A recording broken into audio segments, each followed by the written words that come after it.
Gilasap na ko ang mga kasakit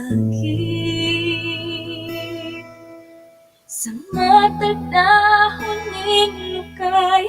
Wala jud ko'y pahuway, nakulit ang way undang nakahadlok. Lisod hunaon, lisod pagyud buhaton, bisag unsay atubangon, basta mag-uban lang gihapon.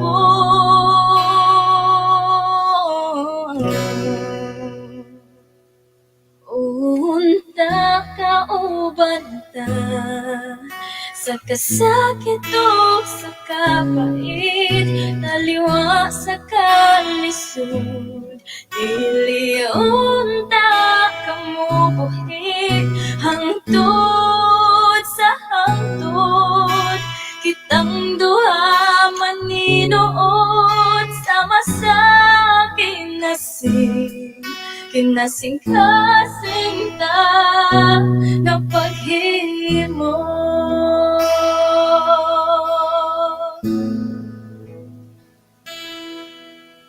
Unta magkahiusa atong nakigbisog nga gugma, dungan natong gamon mga lukay sa paglaom. Unta magkahiusa atong nakigbisog nga gugma, punon nato ang kinasing mga lugar sa pangandoy. Lisod hunaon, lisod pagyud buhaton, bisag unsay atubangon, basta mag-uban lang gihapon.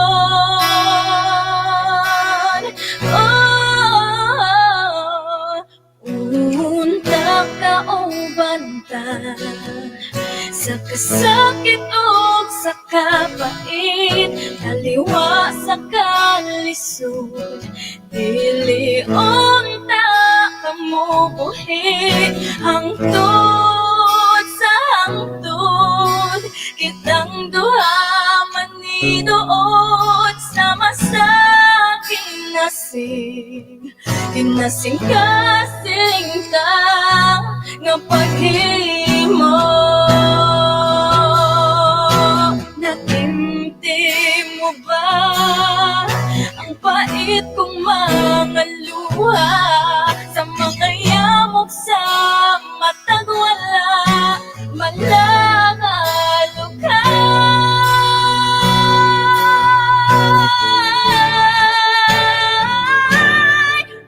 Unta ka uban ta sa kasakit o sa kapait, taliwa sa kalisod, dili unta ka mo buhi hangtod sa hangtod.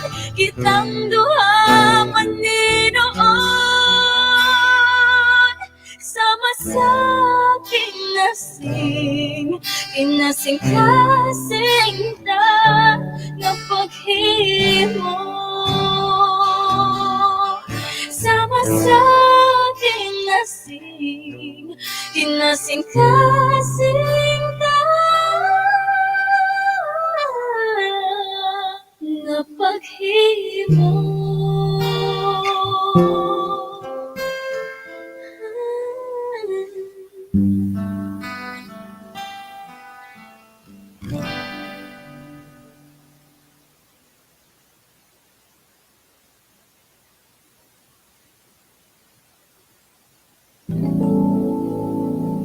Kung naluya ka, kung naguol ka, kung ngit-ngit ang dalan, bisan bagyo o ulan.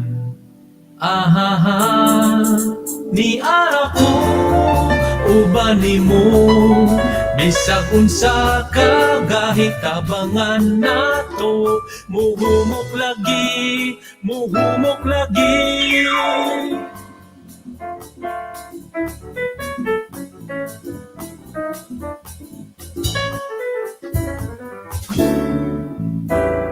Bisan pagbaha, epidemya pa, kung kapildihon na nahutdan nas iso. Oh, ni ara ko uban nimo, bisag unsa ka gahitabangan nato, muhumok lagi, muhumok lagi. Ni ara ko uban nimo, bisag unsa ka gahitabangan nato, muhumok lagi, mahimo tani. Duna ni paagi, kay ni ara ko kauban nimo.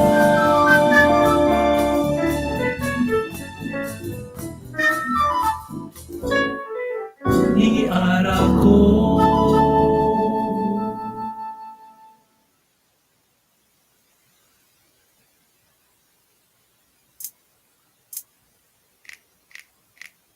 My girl, my celosa, oh my celosa, girl, my celosa, oh my celosa. Sige ko nung kung I love you, sa Pilipinas ng Cebu. Oh my celosa, girl, my celosa, girl. Isang karsada nga mong laagan, di silosan. Apil na mga ngalan, napatik sa dalan. Argado, Maxilong, Candido, Padilla, Yapil, Paz, Gantila, Toribio, Padilla, Antes sa Periana, Bonifacio, Aranas, Alejo, Mendoza, Francisco, F. Llamas, Florencio, González, General Lupes Flores, Isidro, Girondo, Ugang Tres Aliños. Isuding baita, talingped pa, ang Ginoong Cebu ko para niya. Sunod-sunuron, huwag tawgon, gusto niya siya kaya kung tagdon. Oh mama, mama, mother, girl, macelosa, girl, macelosa, girl, macelosa, girl, macelosa. Sige kuno ko, I love you, sa Pilipinas ng Cebu. Oh macelosa, girl, macelosa, girl. Ganong mag-date kuno may atugod sa museo. Sige lang siya bago to, puri kaayo. Museo sa Hera, museo sa Cebu, ug sa Philippines-Diliman. Ato sa Fort San Pedro, makasila na kampo. Ato pa ko sa Karkat, mataylor, nihandad, ilahan, in-order. Ang choy nga sinyong tilat, mahumugan sa sulod, nagtamo para sa gubat. Bright ka, talented ka, ang Ginoong Cebu ko para niya. Sunod-sunuron, huwag tawgon, gusto niya siya raya kung tagdon.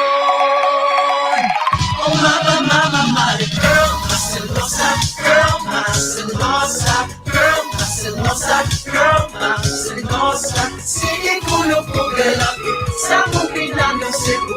Oh macelosa, girl, macelosa. Ayaw ka balaga, kawas ng putan ka, pareho ka papasamahan ka kita. Liwat mo sa kuloro, nakatipunero, oh baby, go lang ng lobas, oh with you girl, akdam ko, ikaw ako supo, You girl, ako ugma, you are my Cebu. You girl, akdam ko, ikaw ako subo. You girl, ako uba, you are my Cebu. Tugami time, DMV, tugami time, tugami time, tugami time, tugami time.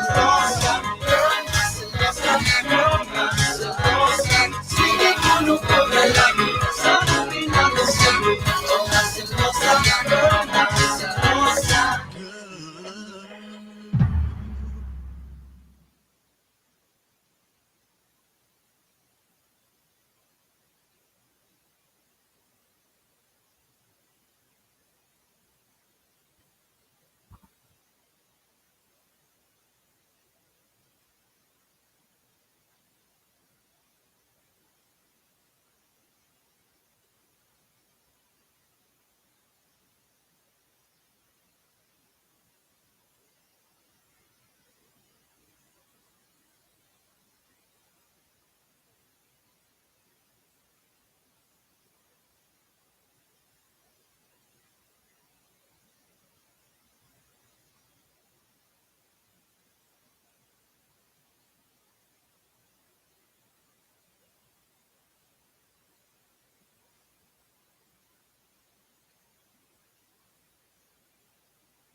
Pete Sr.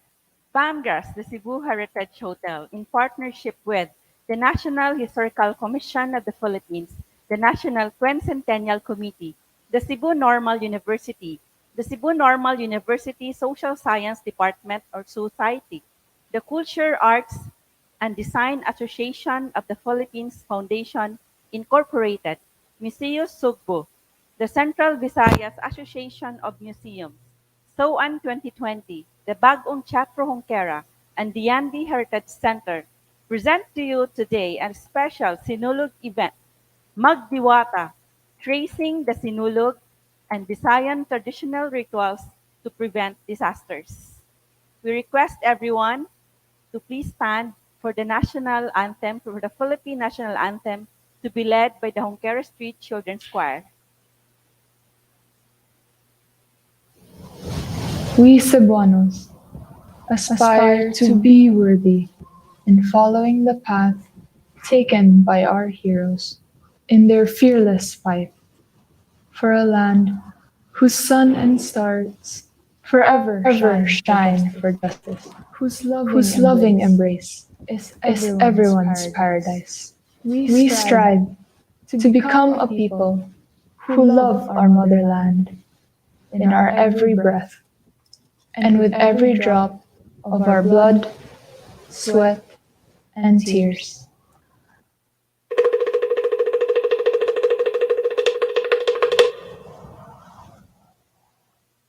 Bayang magiliw, perlas ng silanganan, alam ng puso, sa dibdib mo'y buhay. Lupang hinirang, nguyang ka ng magiging, sa manlulupi, di ka pasisikin, sa dagat at bundok, sa simoy at sa langit mong bugao. May ilap ang tula at awit sa paglayang minamahal. Ang sikat ng watawat mo'y tagumpay na naglilingling. Ang bituin at araw na kailan kamay di magdidilim. Lupa ng araw ng lalakit pagsikat, buhay langit sa piling mo. Aming ligaya na pagkay mang-aapit, ang mamatay ng dahil sa'yo.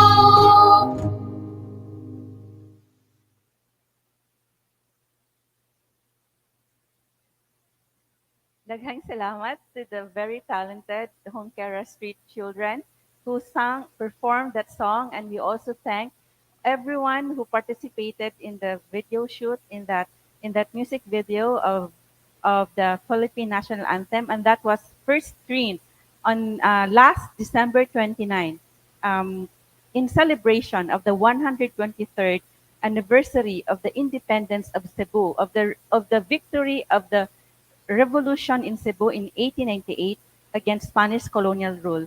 Thank you very much to the 𝗏𝗏𝘆𝗏 Street children for their talent and for that performance. And we also would like to present to you this afternoon Pamgras the Cebu Heritage Hotel's interpretation of the pre-colonial Sinulog. So we have with us also the talented Bagong Teatro Hongkera with their performance of Sinulog.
daghang salamat to the Bagong Teatro Hongkera for that performance of our version of Pamgras na Cebu Heritage Hotel's version of the Sinulog dance. So of course, we have traced, Pamgras has traced the Sinulog as far as Sulu because according to Dr. Rizel Mujares, the Cebuano, our national artist for literature, he said that Sinulog was actually a Muslim war dance. And Sinulog is, the Sinulog word can be traced to Sulu. And of course, that Sinulog has a babaylan ritual, a healing dance ritual, also witnessed by the Spaniards when they came here, when they arrived in Cebu in 1521. So they witnessed a babaylan ritual while the babaylan was had a ritual in slaughtering the pig.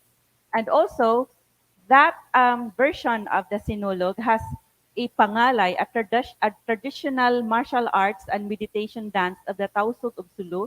It also had the steps of Puntao or the sacred strike of the Tausug, a deadly traditional martial arts dance. And also it has the steps of the Kinampilan steps, of also a prayer war dance of the Troop Sinulog in Cebu. And also the Kinampilan steps, or and also it also featured the Arnis, the Cebuano martial arts. So we invite you to witness again the performance of the Bagong Teatro Hongkera, composed of the youth in Hongkera Street and also of other youth in Cebu and those the interns at Pamgras de Cebu Heritage Hotel who joined the Bagong Teatro Hongkera. And so they will be performing the Sinulog version of Pamgras um, today until the 17th at lunchtime or at 11 o'clock or 2 p.m., at 5 p.m. or 6 p.m., and also in the morning at 9 a.m. So watch out for their performance. So now I know you're very excited to know more about the Sinulog as we trace the Sinulog since 500 years ago or before the Spaniards came. What was what were the religious rituals in Cebu or in the Visayas before the Spaniards came? So of course, we launched this event today, this panel discussion in a very during a crisis situation. We are just still recovering. Cebu is still recovering from the super from the super typhoon Odette, and many areas in Cebu right now still don't have internet, still don't have water, and still don't have um, electricity. And right now, Palmgrass has started last December 29 during the anniversary of the 123rd victory of the Cebu Revolution against Spain. We launched the Pinabangay Relief Drive, and we are going to be distributing the relief packs from the donation of our from the donation of the generous um, Palmgrass friends, and so we will be going to we will be distributing to some islands in Cebu on January 23, 2022, and we are also happy that the employees of Palmgrass have decided to donate the budget for the Christmas party. Supposedly, there should have been a Christmas party last December for the employees of Pangras to Cebu Heritage Hotel, but because of what happened to Cebu or because of what happened during the super typhoon, and so the Pangras the Cebu Heritage Hotel employees have decided to donate the budget for the Christmas party for the relief drive. So daghang salamat to the very generous and heroic uh, employees of Pangras the Cebu Heritage Hotel. So we still request for your donations. If you have, you can donate like even a few pesos for our survivors of the super typhoon Udet. So also supposedly last December 29, during the anniversary of the 123rd year of the victory of the Cebu Revolution against Spain, we should have unveiled the sculpture, the wood sculpture of Cebu hero General 𝗥𝗲𝘆𝗆𝘆 but because of what happened, so we will be um, having the unveiling this end of January. And this sculpture is the third of a series of wood relief art by Radel Paredes. And Radel Paredes, the art consultant of Pangrass, is also a descendant of a Cebuano Katipunero, of Cebu Katipunero Florencio Gonzalez. So this sculpture of General 𝗥𝗲𝘆𝗆𝘆 would be displayed in the Ikaunom nga Andana, 6th floor of Pangrass sa Cebu Heritage Hotel, named in honor of General 𝗥𝗲𝘆𝗆𝘆. Our 6th floor is named General 𝗥𝗲𝘆𝗆𝘆, and there is a sculpture for every floor. So we want to thank our partners in today's event, the National Historical Commission of the Philippines, the National Quincentennial Committee, the Cebu Normal University, the Cebu Normal University Department of Social Science, Society, the Culture, Arts, and Design Association of the Philippines Foundation Incorporated, Museo Subo or the Cebu Provincial Museum, the Central Visayas Association of Museums, SOAN 2020, the Yandi Heritage Center, and Bagong Teatro Hongkera. We also thank everyone who is with us in our event online. We thank those, a handful who came here. So we are in a safe venue with air purifier, with HEPA filter, and everyone is on masks and social distancing. So we would like to recognize those who are with us on watching on Facebook Live. We have at the National Quincentennial Committee page, you have City, we have um, I'm still looking at their names. So thank you for comment. Hashtag Sinulog 2022. So we have Jay Javier, we have John Paul, Janet from SDO Tapat, Jamel. Thank you for joining our online event, our hybrid event. We have only a handful here at our Hawanan Tres de Abril. And so we also have our viewers at the Palmgrass de Cebu Heritage Hotel page. So those at Palmgrass de Cebu Heritage Hotel page, we have Daniel Nino Paklihan, maayong hapon. Daghang salamat Daniel Nino for being with us again. We have also Lyndon Johnson and we have Virgie from SDO Tapat. So daghang salamat for being with us. We also would like to recognize those who registered online. We have Octo Business, Academia de San Isidro Labrador, Schools Division of Taguig City and Pateros, TCC, University of Cebu. Those who registered who said that they came from these institutions, University of San Carlos, Cebu Technological University main campus, someone from IPI, and we have someone from the Department of Education Iloilo. We have from PUP Manila, from Our Lady of Angels Seminary College Incorporated. We have also from Miriam College. We also have from the Philippine Fiber Industry Development Authority, daghang salamat.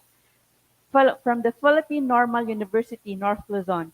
And to everyone who is watching but has not registered, so you may all still register for you to have e-certificates for this event. So we also would like to introduce to you our one of our contestants in our Dance for the Santo Niño contest. We have with us the Santo Niño Dance Company. Please give them a round of applause. Do you have a music for them? So you just wave na lang. So we have from the Santo Niño Dance Company. Thank you for coming, even with the alert 3 and even with this is a safe event. So you should have but you'll not be uh, you should have a face mask. So, daghang salamat. So, thank you for, you will be watching their performance in a while. And we also would like to recognize those who are here with us physically, only a handful. So, before we introduce to you our panel, our panelists, our scholars, the resource persons in our discussion, in our tracing the Sinulog this afternoon, we would like first to show you this video that we shot 2 years ago. So in 2019, we traced the Sinulog to as far as Sulu because Dr. Risil Muhares, one time when he was here at Palmgrass in 2018, that was early 2019. He was here and he watched the the staff of Palmgrass dance a Sinulog dance, but because it was January, and then he commented, the Sinulog is originally a Tausug war dance. It is a war dance. It is a Muslim war dance. So we said, yes, we are going to to have a version of the Sinulog with the Tausug war dance. So that's why we studied about that. So we read his book, The Feast of the Santo Niño, an introduction to the history of a Cebuano devotion. So that's why we learned here. We learned about the prayer war dance of the Cebuanos. Like I mean, the prayer dance, the that's the ritual of the babaylan that the Spaniards witnessed when they came to Cebu. And also that there are two kinds of sinulog. There is the war dance sinulog and there is the tendera sinulog danced by the women, the candle vendors of Cebu. And then we trace that that that feminine war dance. I mean the feminine dance, the prayer dance, the dance prayer to the Babaylan ritual. So now we would like to show you this video of um, of Palmgrass tracing Sinulog, chasing Sinulog as far as Sulu.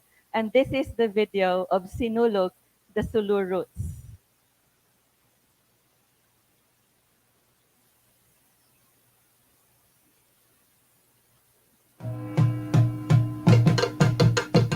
Sinulog is a fiesta celebrating the Santo Niño of Cebu. People come to the city to pray, light candles, and dance to honor and ask favors from the baby Jesus. Long time ago, Cebu was populated by pagans, people who didn't believe in one God. But they believed in many things from whom they asked favors, to heal the sick, for rain, to have good harvest, and so on. One day, visitors, mostly from Spain, came, baptized, and gave them Christian names, and introduced them to the Señor Santo Niño. They possibly loved the baby Jesus so much that Juana, the wife of Cebu's chief, asked the visitors if they could keep the image. But that's all we know, because shortly after, the visitors got killed in 𝗏𝗏𝗏. The survivors and their scribe sailed away. After 44 years, the Spaniards came back. They decided to stay for 300 years and built churches alongside military outposts and civil government houses. And they converted the pagans into Catholics. Since then, the Santo Niño became popular with all the tales of the baby Jesus' miracles to heal the sick and heed the prayers of believers. Today, believers and tourists alike come to celebrate and honor the Santo Niño with prayers and dances we now know as Sinulog. The Sinulog, as a big festival in Cebu, only began in the 1980s, but the practice of Sinulog dance prayer had been performed earlier than that. According to national artist and historian Risil Muhares, the Sinulog word as a dance in Cebu appeared in the contemporary Cebuano dictionary only in the last century. A 17th century Cebuano dictionary referred to Sinulog's root word sulug to mean water current or the island of Sulu. It also defines Sinulog as a Tausug woman's dress. The Tausug are the native people of Sulu. If any Tausug can hear the word Sinulog, they can easily relate to it because it sounds very familiar to their everyday usage of the word. We have a Tausug word Sulu, which means current. We have a word, for example, siulog, which means to wear. Professor 𝗓𝙗𝗓𝗏𝗏𝗏 of the University of the Philippines Institute of Islamic Studies writes about the history of Sulu. He speaks from the old trading landmark, the Chinese pier in Holo, Sulu. From 1200 to 1450, Sulu became the economic zone in the international sea trade. Products coming from outside Java, before it will be brought to other parts of the country, it will first arrive here in this place. The influence of Sulu in the Visayas ran through the trading routes and principalities the Sultanate established in the western islands of the Philippines. The spread of cultures and practices accompanied the trade linkages across settlements in the Old World. Cebuano anthropologist and social historian Professor Jose Eleazar Bersales examined the writings of Antonio Pigafetta. Pigafetta accompanied Ferdinand Magellan, who represented Spain in talks with Cebu chief 𝗤𝗏𝗆 in the 1500s. 𝗤𝗏𝗆 had an advisor who was a Muslim. He is mentioned in Pigafetta. It is clear in Pigafetta that Enrique de Malacca talked with a Mohammedan, is described as Mohammedan, who was in the court of 𝗤𝗏𝗆. The presence of a Muslim holding a high position in the court of 𝗤𝗏𝗆 validates the map showing Panay Island as a principality of the Sultanate of Sulu. The 1500s map indicates that Cebu belonged to the region under the influence of the Sultanate.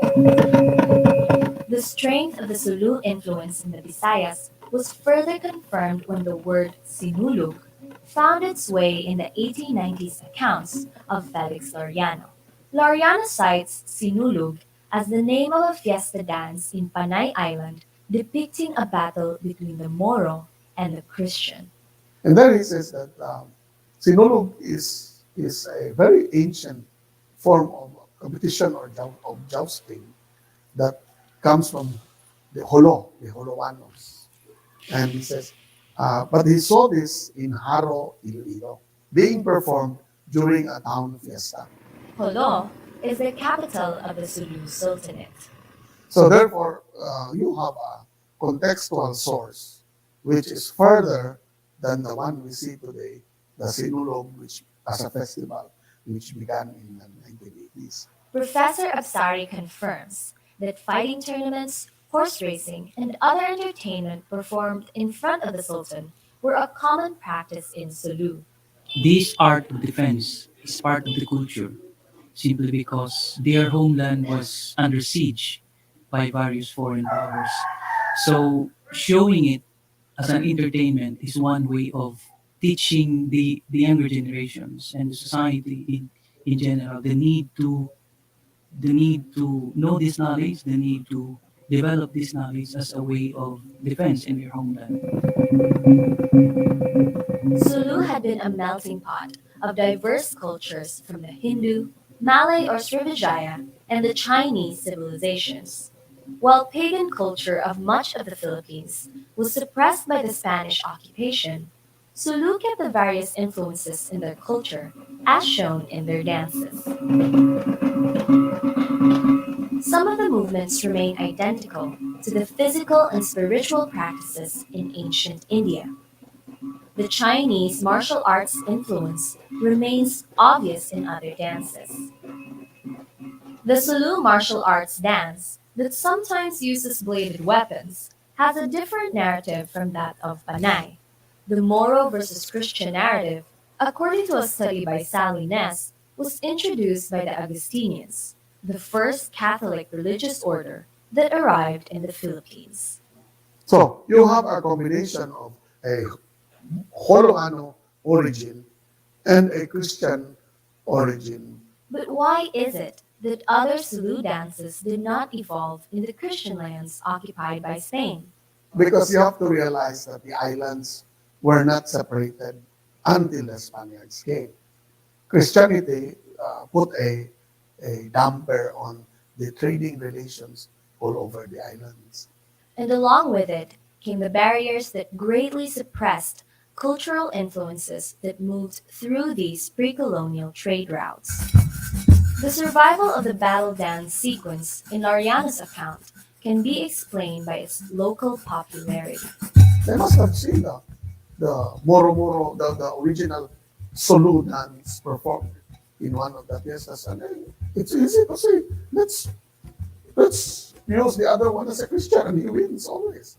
The Moro versus Christian narrative used by the Spaniards was very relevant at that time, as Spain struggled but failed to convert Muslim Sulu to Christianity. The whole Comedia series in the Spanish literature is like that.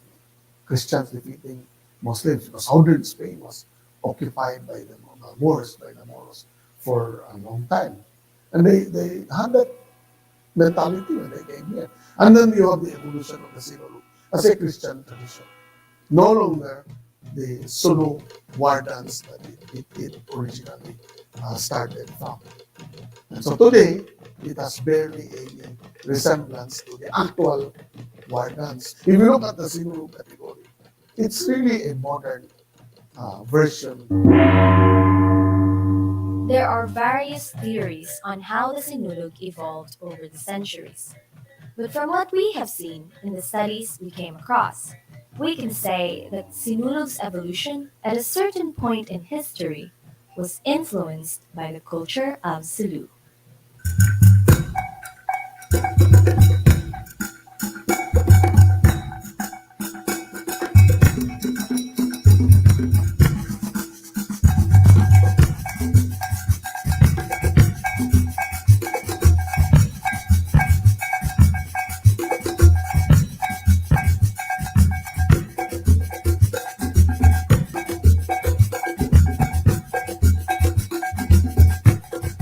My name is Engineer 𝗥𝗲𝘆𝗶𝗍𝗶 𝗔𝗔, the instructor in Cebu State College.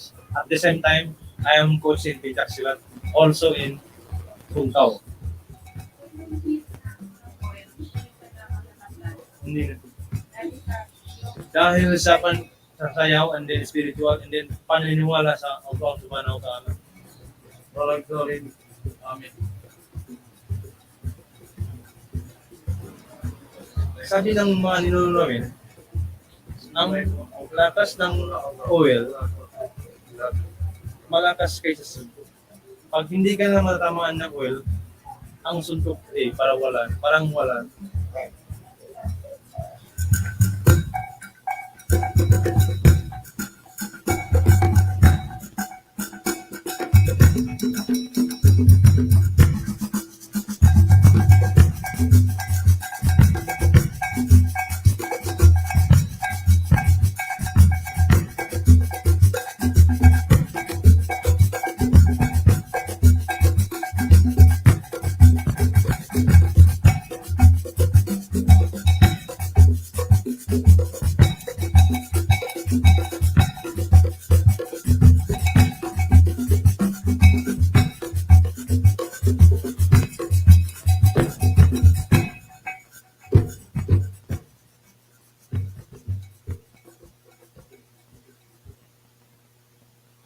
Let's give a round of applause for that video. So daghang salamat for that video. That it was really a product of hard work. We went as far as Sulu for that, and also we thank our video creator Prosper Lapot of Social Communications Asia for that video. We thank Professor Darwin Absari and everyone who made that video possible. So we also would like to recognize our other participants, those who are on Facebook Live with us. Jeanette, we have also R. Alta Moda, J. Javier, John Paul, and then we also have Lyndon Johnson saying Sulu martial arts and 1521. So daghang salamat. We would like you to listen to our discussion as we trace the Sinulog back to the rituals in pre-colonial Visayas. So in that video, we trace Sinulog to as far as Sulu, but we also are tracing, aside from Sinulog being a war that can be traced to the war dance of Sulu, to the war dance in the Moro Moro, or the version of the Sinulog introduced by the Augustinians. We are also tracing the Sinulog to as far as the precolonial Cebu, to the dance prayer of the Babaylan. And that is what we are discussing. It is our journey today to journey back to, to 500 years ago or before the Spaniards came, to the rituals in the Visayas, in the and other islands in our archipelago, in our country. So now I know you are excited to already listen to our panelists. We would like to introduce first one of our panelists. He has been with us a few months ago to discuss about the healing rituals in Cebu. So, and the healing practices, the traditional healing practices in Cebu. He is a professor at the Social Science Department, College of Arts and Sciences of the Cebu Normal University. He is the president of the Culture, Arts, and Design Association of the Philippines. And he has published his research on the Lucay art in the Philippines. It's about the palm leaf art in the Philippines. Please help me welcome Dr. Reynaldo Inusian.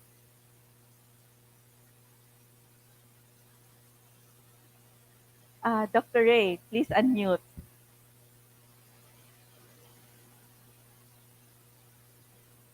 Good Yes. afternoon, Ms. A and the organizer of 𝗥𝗲𝘆𝗶 Heritage Hotel, Sir Sid, and all the rest of your staff. Thank you for having me here for the second time. Okay.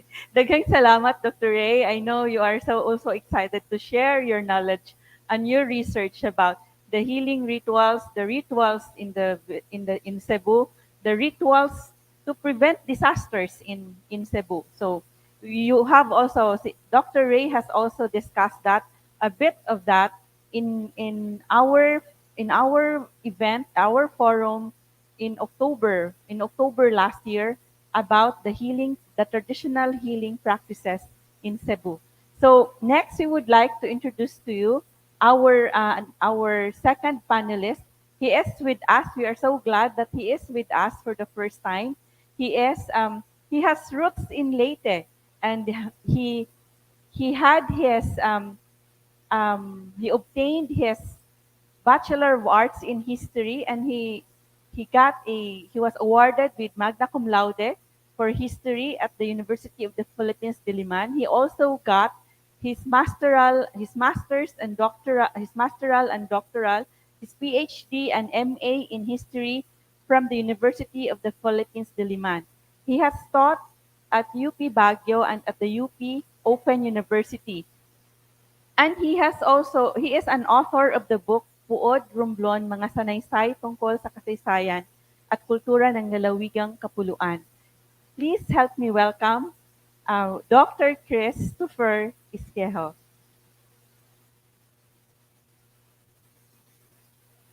Please unmute. Hello, ma'am. Good afternoon po, and thank you for having me. And I'm very excited to share some of my research. Hello po to Daghang everyone. salamat. Daghang salamat, Dr. Chris. So we are very happy that Dr. Chris is with us and to share with us his research also, his study on the roots of the Sinulog and the indigenization of the devotion to the Santo Niño.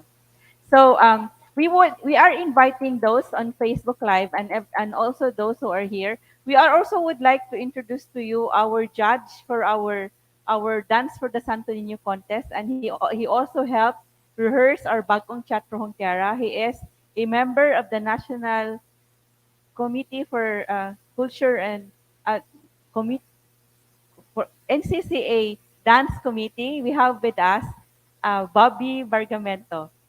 Di siya ma-show. Sige. Daghang salamat, Bobby, for being with us and for helping rehearse our Bagong Teatro Hongkera in our version of the Sinulog dance. So, we invite everyone on Facebook Live to give your comments and your questions as we go along, because we would be giving your comments and your questions to our panelists. And also, we would be having a trivia quiz with prizes in a while. So those of you on Facebook Live, you will be able to participate in the trivia quiz and you will win exciting prizes that you will claim when you come to Cebu. So, so now we would like to give our question. Before that, we would like to show you again the version of a Babalan ritual inspired by the account of Pigafetta in 1521 about the ritual of Babaylan in Cebu in slaughtering a pig. So we would like to show you this video before we would ask questions to our panelists. So here is the 𝗏𝗏𝘆𝗶𝗃𝗀𝗏's pre-colonial Babaylan ritual.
Daghang salamat for that version of a Babaylan ritual. Of course, it was not as the same as what Pigafetta portrayed, described.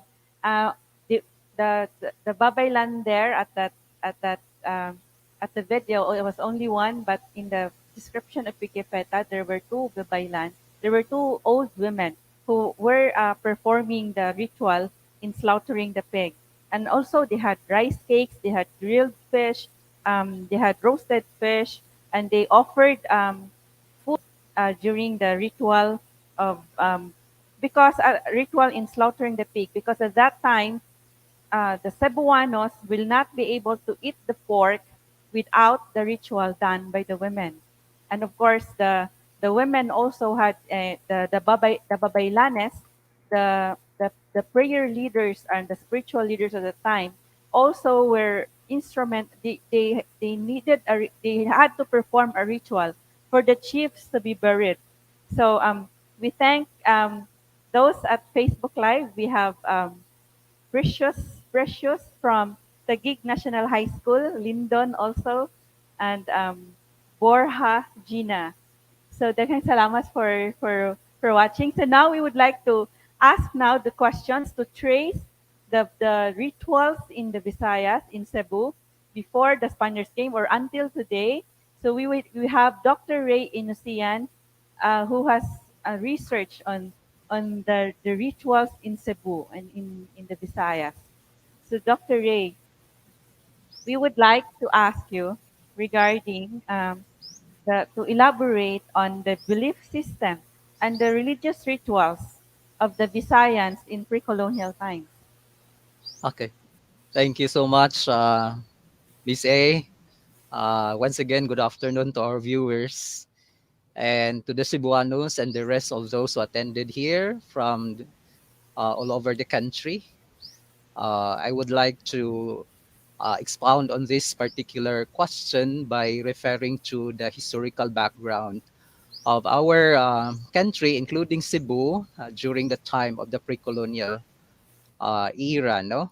And I refer this one on the five important works, no, of Father Juan de Plasencia. We have also Miguel de Luarca, and the works of Father Francisco Ignacio Alcina, Father Pedro San Buenaventura. And these four books were even cited by um, Blair and Robinson's, if you are really familiar with that book. And of course, in the book of Noche Seda, the one who wrote about palm leaf art in the country, no, from Luzon to Mindanao, including our very own Puso. And of course, there is also a little mention about this Paganito ritual or Mag-Anito ritual by the works of our Filipino anthropologist, no, Landa F. Hocano. No? So these are the, what they call this, the important references to trace about the history of uh, rituals, no, in the pre-colonial period. But I know there are also other primary sources like Pigafetta source, okay, is also one. So here, discussing the first one from the works of Father Juan de Plasencia, he was the one who mentioned that the Filipinos really were animistic, no? So, and what is animism, no? So here, animism is the worship of the gods and goddesses and spirits of nature. So this is to show that pre-colonial Filipinos, including Cebuanos, were very close to nature and we have a profound respect to it. So in this account, he said that among their many idols, there was one called Bathala, no? Or we call it Panginoon or Bathala, no? And then who they especially worship? They also worship the sun, which on account of its beauty is almost universally respected and honored by the heathens. They worship through the moon, especially when it was new, and at which they held great rejoicings, adoring it and bidding it welcome. Some of them also adored the stars. No? They paid reverence to the water lizards, which we call it in Cebuano buaya, no, or crocodiles in English, from fear of being harmed by them. They were even in the habit of offering those animals a portion of what they carried in their boats by throwing it into the water or placing it at the river banks, no, for fear that when you feed these crocodiles, these crocodiles will not really harm you, no, when you cross the rivers or even by traveling at sea, no. So, so this is very important framework, no, that we have to consider prior to the arrival of the Spaniards before they introduced Catholicism to us.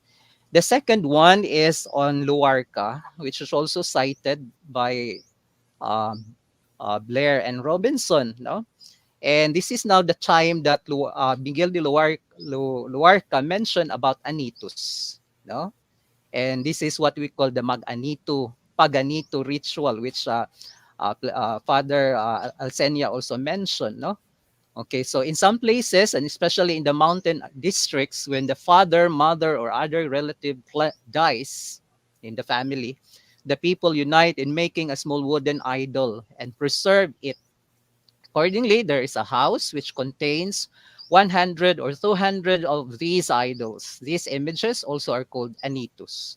Now, in some books in Philippine history, they call it bulol, no? Or in Cebu, bata-bata, no? So this is what we call anitus. Or they say that when people die, they go to serve the batala or bathala, no? Therefore, they make sacrifices to these anitus, offering them food, wine, and gold ornaments, and request them to be intercessors for them before the bathala, whom they regard as God. So this is where rituals are performed, no? Because of this concept. Another one is in the works of what do you call this? San Juan Buenaventura, no? So this is also mentioned by Alcenia, cited by Nutricida. So Father San Juan de Buenaventura translated the Pag-Anito ritual, no, into ofrenda, or we call it offerings to the spirits, no, as dahon, no. So when we speak about dahon, this is leaf, no. Since most of the food they offered to the spirits were wrapped in leaves, and once offered and consecrated should never be unwrapped or badbaran in Cebuano or hubaran, no, by mortals, no. So meaning to say, if we are going to imagine about this food wrapped in leaves, so part of this is the puso, no, because puso is wrapped in, it is being encased with coconut leaves or palm leaves. And of course, we have also another one, rice cakes like bibingka, budbud. These are also wrapped with dahon. So these are important food for objects for rituals. So Alcinia also noted that this Babaylan priest, the one that was mentioned by Miss A earlier, the Babalyanes, no, mostly these were priestess, no, women, but later on, men also were interested to be priests in the Babaylan, and this became the what do you call this? The tambalan, or we call it mananampit or shamans, no, the local shamans in different provinces, took hold of banay, no, or anahaw leaves during the rituals to make all sorts of actions when they prepared sacrifices and offerings. As such, these leaves became the mark of their office and were also used as symbolic memorial for their graves when they died. So talking about this, once that the Babaylan priest will die, all of these leaves that they use in their rituals, especially for healing the sick and performing other rituals, no, to avoid misfortunes, will also be kept, and it should be a very important um, what do you call this, remembrance, no, that should be placed during their burial times, no.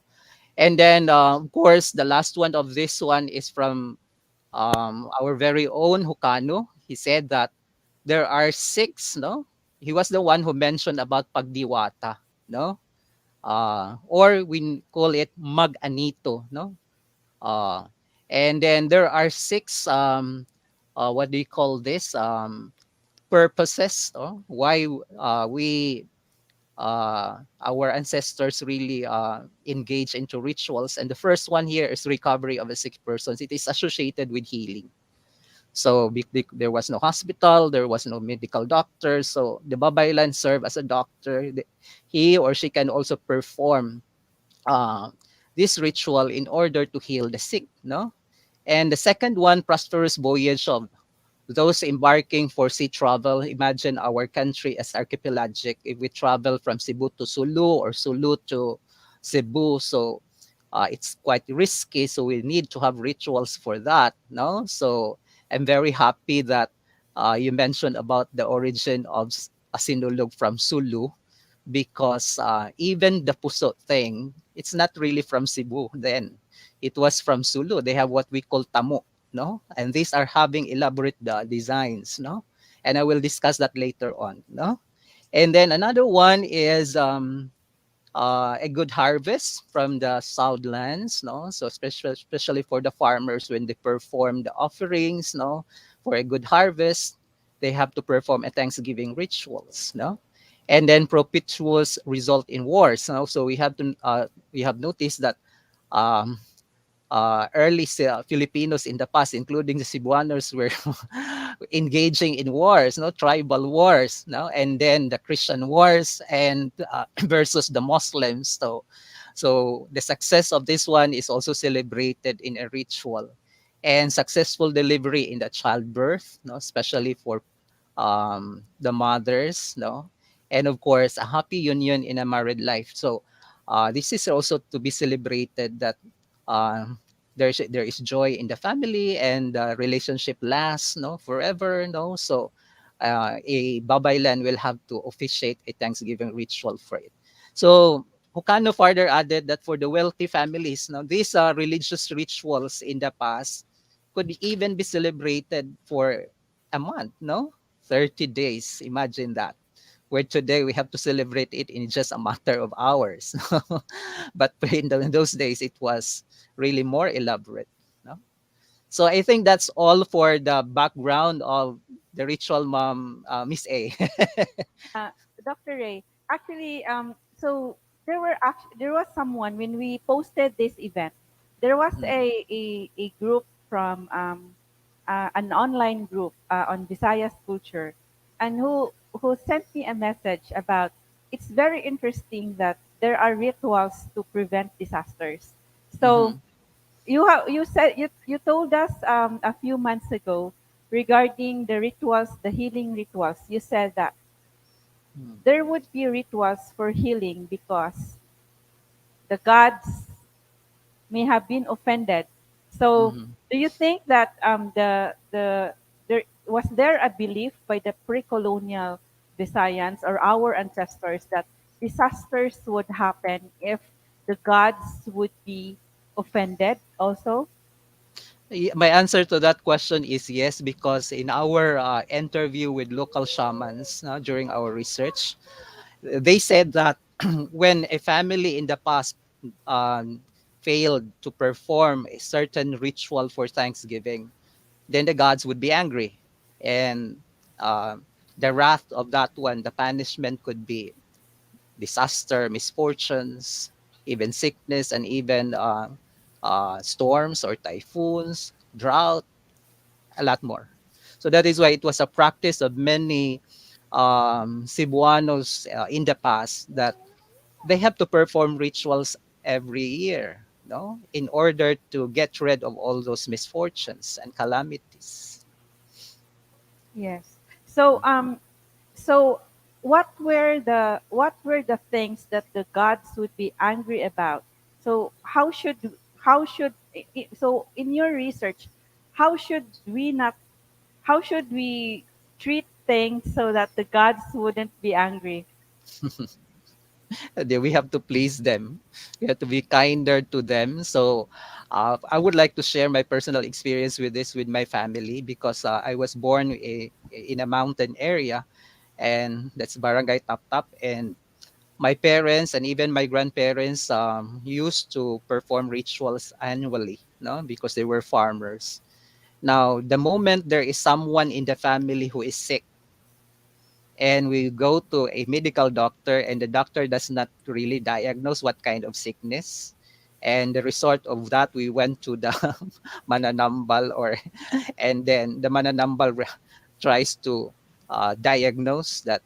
Uh, the mananambal would always tell to my father, there is something that you missed this year. You did not really pay a ritual for your harvest of the squash. No, actually, it's not just really general harvest of the farm harvest. It should be specific. If you have a harvest of the squash, if you're planting corn, so they really ask for that. No, and then when you believe it, the local shaman would say it's just really three chickens that we have to to to kill, and then we don't really use salt of that, and then we have to offer it with the use of puso, and then after it, it's really surprised me a lot because Yes. after performing that kind of ritual, the sickness, the ailment is gone. So I don't know, that cannot be explained by science. You also told us a few months ago that the gods there are the gods of the river, of the Hmm. forest. So if we disrespect the river or if we disrespect the forest, then the gods would be angry. That's how illnesses would happen or disasters, Yes. right? So Yes. In fact, there are still some Cebuanos right now that still practice this. That even if they are going to pee or urinate without any comfort room somewhere else in the wild, they are going to say tabi, no? Tabi mangihi ko. So why are they saying that tabi mangihi ko? Excuse me, mangihi ko. So which means asking for permission that this is the call of nature. Please do not harm me. No, so this is really part of the pre-colonial yes. practices. No, part of that ritual then in the past. No? So we also have a question already from from Edgar Granada at the National Mm. Quincentennial Committee page. And his question is, are the babaylan half naked during the time? Uh, I learned it somewhere in some parts of the country, but here in Cebu, I did not encounter such reading that they are really half naked.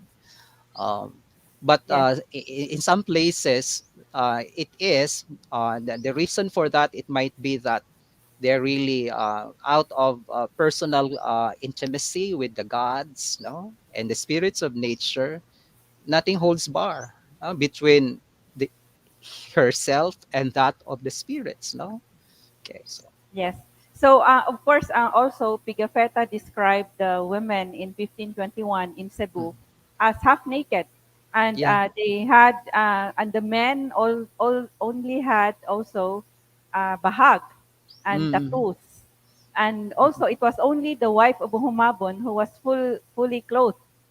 So, mm, and that was why in our pre-colonial our Sinulog version, we had the Juana dressed in black and white because that was how Pigafetta described the wife of Humabon, dressed in black and white with gold stripes as her mm, scarf, and also with a sarok. So, mhm, so there is also a question here from Alta Moda, but I think it is Dr. Chris who would be able to answer this in a while. mhm, No, not yet. The question here from the Palmgrass page is I I is I saw it a few minutes ago. Wala na karon, and the question was, how did it transition that the Santo Niño was accepted by the natives, or ala, by our ancestors. So, and then there is this question about the veiling, the body covering of the Babaylanes. Is veiling a form of practice before the arrival of the Spanish conquistadors?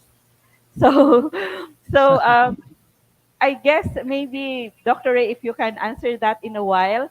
So, mhm, and then regarding veiling, is it part of the do the babaylanes have veils? So of course there was a scarf. You have seen our version of Juana, or the wife of Humabon, with a mm, scarf, because that was how she was described. She was wearing a scarf with gold stripes under her sarok when she was yeah. going to a mass during her baptism. So, daghang salamat, Dr. Ray. There is a question. We have another question for you regarding Yeah, puso. yeah. So, Later on. we would like to ask you, because you mentioned that they were using Okay. the babaylanes were using lukay or palm Mhm, leaf or puso. Was it an important ritual offering? And please yeah. elaborate. Why was it Okay, sige. an So, important ritual offering? okay, so I would like to answer this one in the context of Austronesian culture, because we belong, no, we in the Southeast Asian region, we belong to Malayo Polynesian, and our culture is typically Austronesian. So um, there are two important answers to that question. Is the first one is the presence of the coconut palms, no? And then the other one is rice, and these are typically tropical plants, no? And then we believe in the Austronesian culture that the coconut or the palm is really a tree of life. And anything that is associated with this tree of life is sacred, including the leaves. So the leaf of the palm is right now we just really ignore its value of that, but in the past it's really sacred. So it is not just an ordinary leaf that we have to weave for a nest for the chicken. But it is really something that is woven in preparation for encasing for the rice that is used for ritual. And this is really a Hindu practice we got, no, from India, no, honoring to the rice goddess Dewisri, no, associated to fertility and abundance. So this is really the symbolism of this leaf, no, including rice, no. So rice is also one of the very important element for ritual objects, no, in the performance of the ritual. So and this is very abundant, no, in Southeast Asia, being in the tropical region. So and this is not only talking about puso. Many Cebuanos would always say we are proud because this is really Cebu, but without realizing that this is not Cebu that produces puso. No, Sulu is producing tamo. No, they call it tamo, and Java, Indonesia, and Malaysia, and southern Thailand, including Guam and the Marianas Islands, are weaving puso also. And these they have practices similar to ours. So this is typically an Austronesian cultural practice that spreads all over the islands in the Pacific. Um, Perhaps it's really for economic value, but at the same time, most importantly, it is really used for religious purposes, and that is for ritual practices. Daghang salamat, Dr. Ray. Now, we would like you to describe the different puso designs and their symbolisms. Okay. So in my research, I documented 6 designs. I know there are more than 6 designs, no? So because the work of Elmer Nochiseda, he mentioned several designs all over the country, no, including Sulu. But here in Cebu, when I'm going to compare that one with his work, we do not have most of those designs that he also collected from Mindanao. But what is very typical in Cebu are these 6, no? So we have the Binusa, Kinasing, Tinigib, Badbaranay, Binaki, no, and Mananaw, no. So we have the smallest puso, which contains only with 1 strand, call it Binusa, and there are only 9 steps, no, in weaving this. So I really tried myself to learn how to weave all these 6 designs. And then the kinasing, there are 2 strands in it. And the tinigib also has 2, but baranay has 2, and the binaki has 4. And of course, the most important one, which is really for fertility symbolism, is really uh, not only with binaki, but also with the mananaw, has 8 strands. This is the biggest puso, which can be eaten by 3 to 5 persons now, depending on their diet. So, but seldom we can see this one in the stalls anymore. So, what is really found here in our stalls in Cebu City, including our corners, I have seen binaki, badbaranay, and uh, uh, what else? Kinasing, no? I haven't seen the Mananaw and the Binosa anymore. So now, what is really the symbolism of this, no? So when I analyzed this one before, I really tried to look into the human dimensions of each of these designs, including the symbolisms. So that is why there are 2 out of these 6 designs that resembles the beauty of nature, no? And why is it that it resembles the beauty of nature? Because from the word binaki, which is frog-like, no, it looks like a frog, no? And this is the picture of how the binaki looks like. And the symbolism of that, frogs symbolize spiritual and emotional transformation. They remind us on human transitions or turning points in our ordinary life to another level of life's challenges. So in most Austronesian culture, frogs are always associated with fertility and abundance. That is why if we are going to use this puso, this pouch, as a ritual object in the uh, ancient Cebuanos, uh, the binaki is always a part of this, especially for those who really wanted to have successful marriage and they wanted to have a child because they do not have a child for a longer period of time in their relationship. They always use this one as very important element in the ritual table, no? So another one is the mananaw. No, this is also representing nature's beauty because mananaw is a form of orchids. No, in some other places in Cebu, mananaw is a fern. No, manaw. No, but normally in the mountain areas of Cebu City, where most of this one I really collected, the Puso weavers said that the mananaw resembles a phalaenopsis. No, it's really an orchid that is draping when it blooms. And then what is the symbolism of that? No, so caring of orchids is a custom in different cultures. Orchids symbolize love, beauty, royalty, luxury, elegance, strength, perfection, virility, and fertility. So it's just like to that of the binaki, no? So virility, no, the strength of a man, no, the fertility of a woman, no. Among the natives, they use these pouches for asking very important favors like to conceive a child, okay, strength in the marital vows, and obtaining perfection in one's mission in life, especially for our career, no? So if you wanted to go to a shaman and you wanted to have the blessing for your career for the next 10 years, then they will be forming a ritual and perhaps the manana will be an important object included in the ritual table, no? Another one is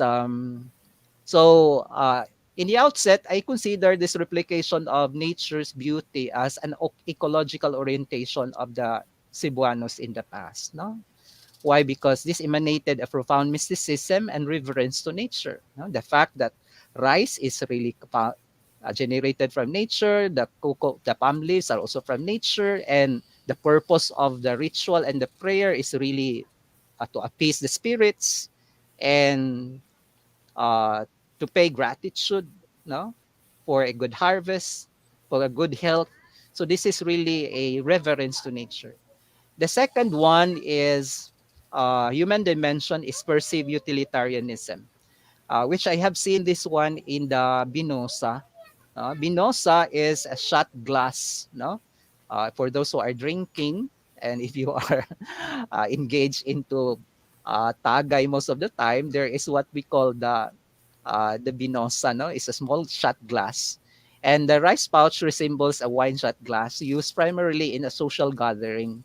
So this represents a great rejoicing for every important celebration of a family's achievement, victory, and thanksgiving. So I remember after my graduation, my father has this ritual. They celebrated my graduation. A lot of these bunches of binosa were praised in the ritual table. And I was just asking, why of all of those, there are several types of types of puso. Why all these tiny pieces of puso were? And my father, who was really a shaman, then said, this is really a symbol of your victory. No, we have to rejoice. No, so as if that it is just like in an urban lifestyle that you have to drink in a in a bar with wine, no? So that is it. And then the second one there is about the dumpol or the tinigib, no? So dumpol because the bottom of this pouch is flattened. It looks like a chisel for the carpenter's tool, and this represents the what do you call this, the carpenter's passion for his work in the construction of houses, no? This reminds us about the importance of carpenter's labor and satisfaction of people's towards his craft. So this is it, no? And then another one, so in summary, perceived utilitarianism can be surmised to a productive orientation that Cebuanos in the past were really engaged into work. No, there was no lazy people then. So among the Cebuanos in the past, their vital attitude toward achievement of success in every undertaking that they engaged in symbolic reverence for nature. So that's the meaning of that one, no? As as I analyze the two designs, no. And then the next one is for self-glorification. This is the third dimension, which is very important from the kinasing. This is the only one design because the kinasing resembles like a heart shape, no? So, and I'm very glad that in the introduction of this activity, there was a singing and there about kinasing kasing, and I love that song. I would like to have a lyrics for that, Ma'am A. Thank Miss you. A. I Who wrote that created? song. Oh, really? Daghang Okay, salamat. congratulations. I mean, I wrote So, the poem and there was a okay. song made out of the poem. Okay. Okay. So kinasing, rice pouches are common designs, no? In fact, we can see this one elaborately in our Cebuano corners matched with barbecue. So this design reminds us our trait of being sincere to one another, no? Kinasing kasing, no?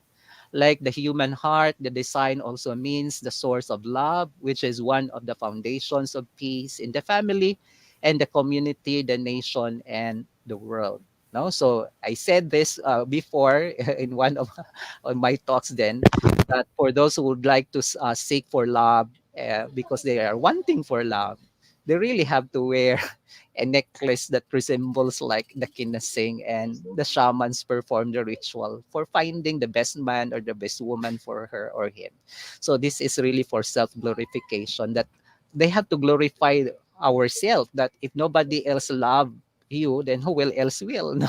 So you have to put value and premium and love to our own.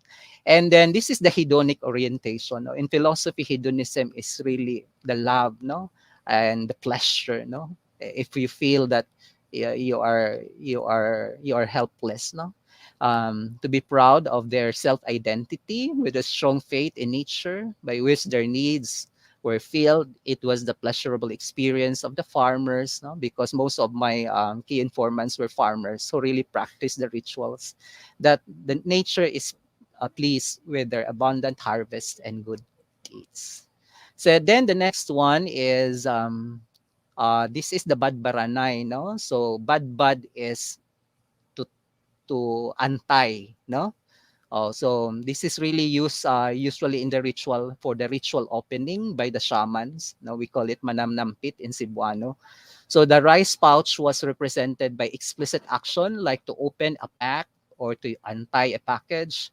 This design was used to open the ritual ceremony. So I remember my father when he started the ritual, most of these bunches of badbaranay, no, in 13 pieces, we really have to be used, no, and even tied up in the ritual table, no, to officiate the ritual before other designs of puso will be placed on the table. So this is the first one to be placed on the table, no, to remind the spirits that they have to join with the humans in this banquet, no.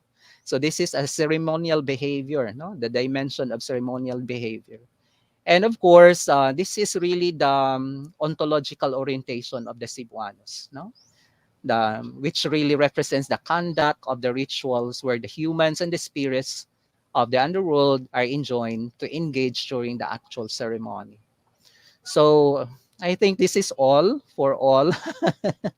So, Thank you so much for the for elaborating all those yes, what do you call that, the dimensions and the symbolisms of the six designs, because I did really analyze that one by heart when I before I published that in yes. 2013. I guess, Dr. Ray, the young people here would be very interested to know about the kinasing.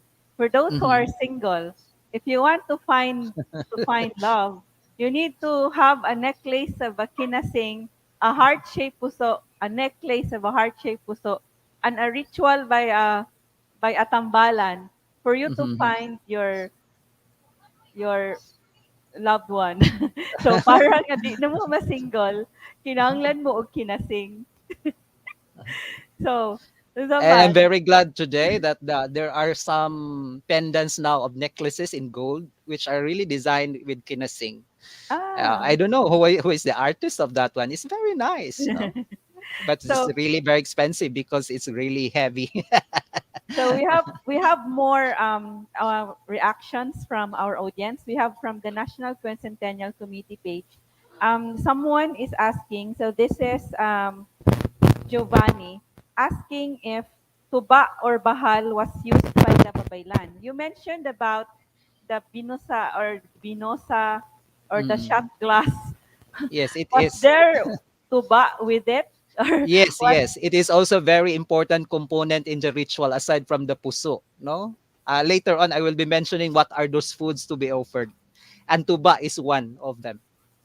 So, Giovanni, you are right that tuba was used by during rituals, and then there was a there was actually a comment also from Giovanni, "Grabe ka pala hubog ha," part of Visayan culture, and of Yes, course, in fact, si Humabon was also a drinker of tuba. No? yes, they drank from jars, and they would be Mm. drinking they would be drinking if the Visayans in the past, according to Father Alcina, Francisco Alcina, if they would invite you to a party or a feast, they would not tell you mga unta or let's eat. They would say Mag-eat. let's drink. Mag, let's drink. Let's If you drink. are going to a feast, it's not you are going to drink, not to eat. So, Yes. sige. So, daghang salamat, Dr. Ray. We have more It's okay. questions It's for my you in a pleasure. while. So, we have a few more questions for you. So, we would like to recognize Dato Acosta watching from Palawan. We have Jenny Ugatilio. We have also from the Palmgrass page, Shereen from SDO Tapat from Capitan Jose Cardones Integrated School. We have Yesha from Cardones Integrated School, Mary Chris, and also Rowena Dagdagan from Cabanatuan City. So daghang salamat for joining us in our journey back to pre-colonial Cebu or pre-colonial Visayas to the time of our ancestors when they did rituals to prevent disasters and to prevent illnesses. So now we would like to you have another panelist with us who will be answering our questions regarding the Santo Niño devotion in the different parts of our archipelago. So we have Dr. Chris Isquejo of the University of the Philippines, Diliman, from the History Department of UP Diliman. He just came from the United States, just fresh from his um, quarantine. So we were glad he's negative. So, so right Yes, now ma'am. we're yes, we are glad of negativity. Daghang salamat. So now, Dr. Chris, I know you have studied on the Santo Niño devotion in Romblon. So we also would like to ask you regarding the Santo Niño devotion became integrated into the indigenous belief system and the religious practice. We have discussed the rituals in pre-colonial Visayas. So now, how did the Santo Niño devotion become integrated into that? Okay. Thank you, Ma'am A, for that introduction. So, first of all po, I would like to tell everyone that I am a proud Visayan. Actually, I think 75% Visayan because aside from the fact that I am from Romblon, which is also considered a place of the Visayas. I have a grandfather who hailed from Banga Aklan, and I have a grandmother who hailed from Maasin, Southern Leyte. So talagang 75%. So by the way po, this research is actually based from my previous paper presentation that I have delivered only last November 2021, no, which is about I was able to explore, no, the spirituality of the people of Romblon, my own people. Why is it that as although Saint Joseph, the spouse of Mary, is actually the official patron saint of Romblon, why is it that the people of Romblon are more patronizing, or they are more celebratory in mood every January to celebrate the feast of the Santo Niño? So that's the main question that I answered during my talk. No? But anyway, um, based from the recommendation for me, no, my talk will be divided into 5 topics. So the first topic po, ma'am, can we go back to the previous slide po? The title of my first subtopic is Santo Niño and folk Catholicism. So first of all, I would like to define what is folk Catholicism. So, sige po. Ayan. So of course, no, most scholars in Philippine culture would define it as the mixing or the blending, no, of two aspects. First is the indigenous or pre-Spanish religious beliefs and the Roman Catholic beliefs or doctrines, no, as largely practiced by the lowland Filipinos. So this is very evident in many places that were Christianized, no, during the Spanish period. And aside from highlighting this Santo Niño devotion, which is very, very widespread in the entire archipelago, I would also emphasize here that one of another form of folk Catholicism, which is very, very popular, especially during January, is this Black Nazarene devotion also in Quiapo Church in Manila, no? So most of the Catholics would say that this is this is like based on their deep devotion to Christ himself. But other anthropologists would say that this is actually a form of participation. The Filipinos love of participating. No, if you want to be blessed, you have to suffer like Christ. No, so you are highlighting here the concept of a suffering Christ rather than a resurrected Christ. So it's like the more you suffer, the more you join the procession, no, around Manila. Oh, the more you are hurt, the more you are, pushed by anyone or lost anything along the way, you are blessed. No, that's another form of spirituality that we can claim as folk Catholicism, no? So ano po kasi January din ito So alam niyo na, we have the devotion on the child Jesus, and at the same time we have the devotion also on the man Jesus, no? Next slide po. So we all know here, no, yung basis of this devotion. We all know, no, that Cebu is the place for the oldest religious devotion of the Santo Niño, and historically speaking, no, we can look back from the story that when Magellan visited Cebu, no, they claimed that 800 Cebuanos converted to the Catholic faith after Humabon and Reyna Juana accepted. Actually, the image, parang the story is Reyna Juana was given 3 options, no? What do you want to receive as a gift? No? A statue of child Jesus, the Santo Niño, or a statue of a Virgin Mary, or a crucifix. But interestingly, Reyna Juana chose the child Jesus. So my point here is there are 2 opposing views actually, no? Many Catholics would say that acceptance or that choice of Reyna Juana is a sign that Cebuanos easily converted to the Catholic faith. But on the other hand, we could also say that it's not very easy, it's not very simplistic to conclude. Because when Legazpi arrived in Cebu, no, almost 44 years later, and then they were trying to convert. Now there was a battle, no, between Legazpi and Rahatupas, and then they were burning the village, but accidentally one of the soldiers of Legazpi found the image, the original image given by Magellan to Reyna Juana, and it was preserved. But interestingly, it was found. It was placed near the seashore or in the beach, and then it was placed near some paraphernalia of di ba baylan. No, may mga ngipin ng baboy ramo, and then other maybe coconut or other things, no. But the point there is that it became the basis why Cebu was renamed as the Ciudad Santísimo del Nombre de Jesus, something like that, no.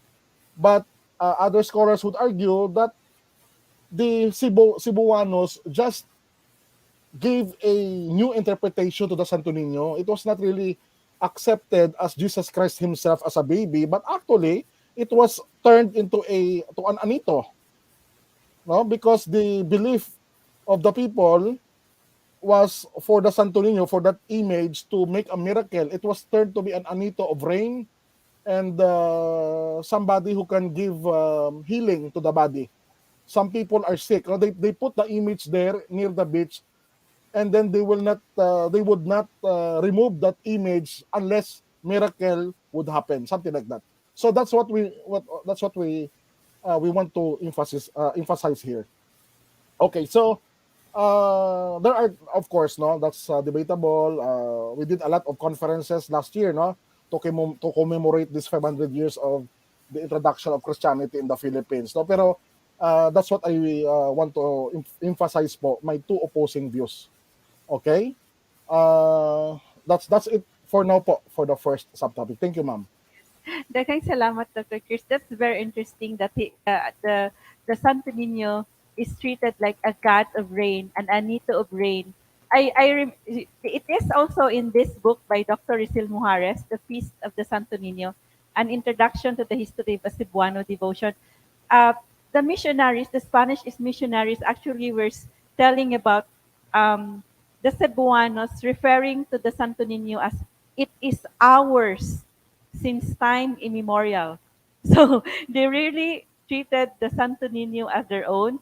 As you said, they would bring the Santo Niño to the sea, submerge it in water if they would like to ask for rain, and they would not get it out until it would rain.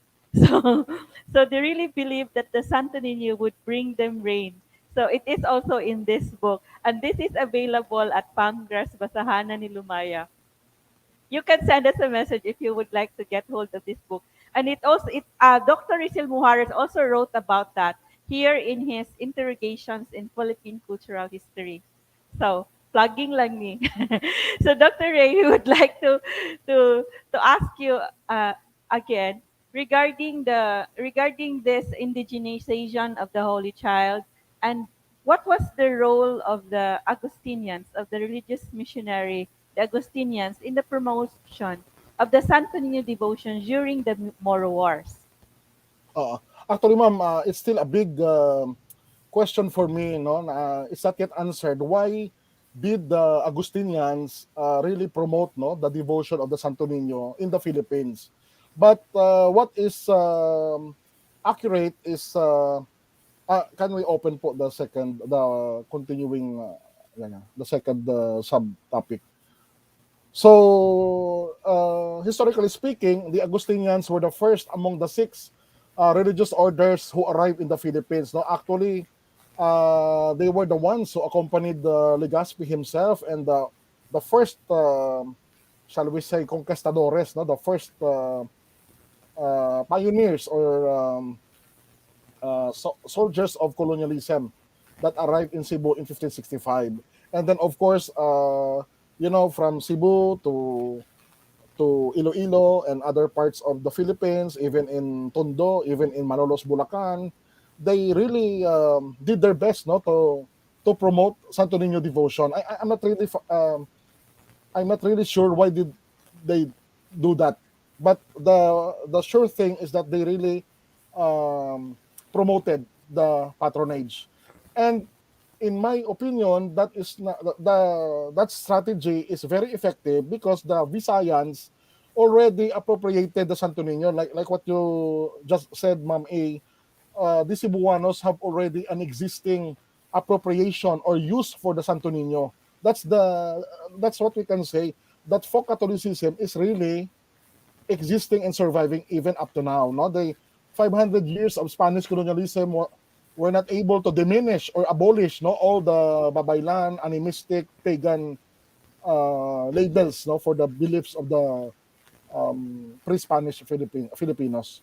So, and then later on, during the so-called Moro Wars, no, there was a series of for more than 300 years, no, the Spanish forces really did their best to Christianize and colonize the entire Philippines, even to the south, no, fighting and doing series of attacks, no, to the Sultanate of Sulu and other parts of Mindanao. Sometimes they won, sometimes they lost, no. Sometimes the Moros of Mindanao were able to, make their vengeance and attack Christianized places in the Visayas and Luzon, no. But Santo Niño, no, from what I observed po, in the first phase, Santo Niño, the first use of the Santo Niño is mainly on the physical healing.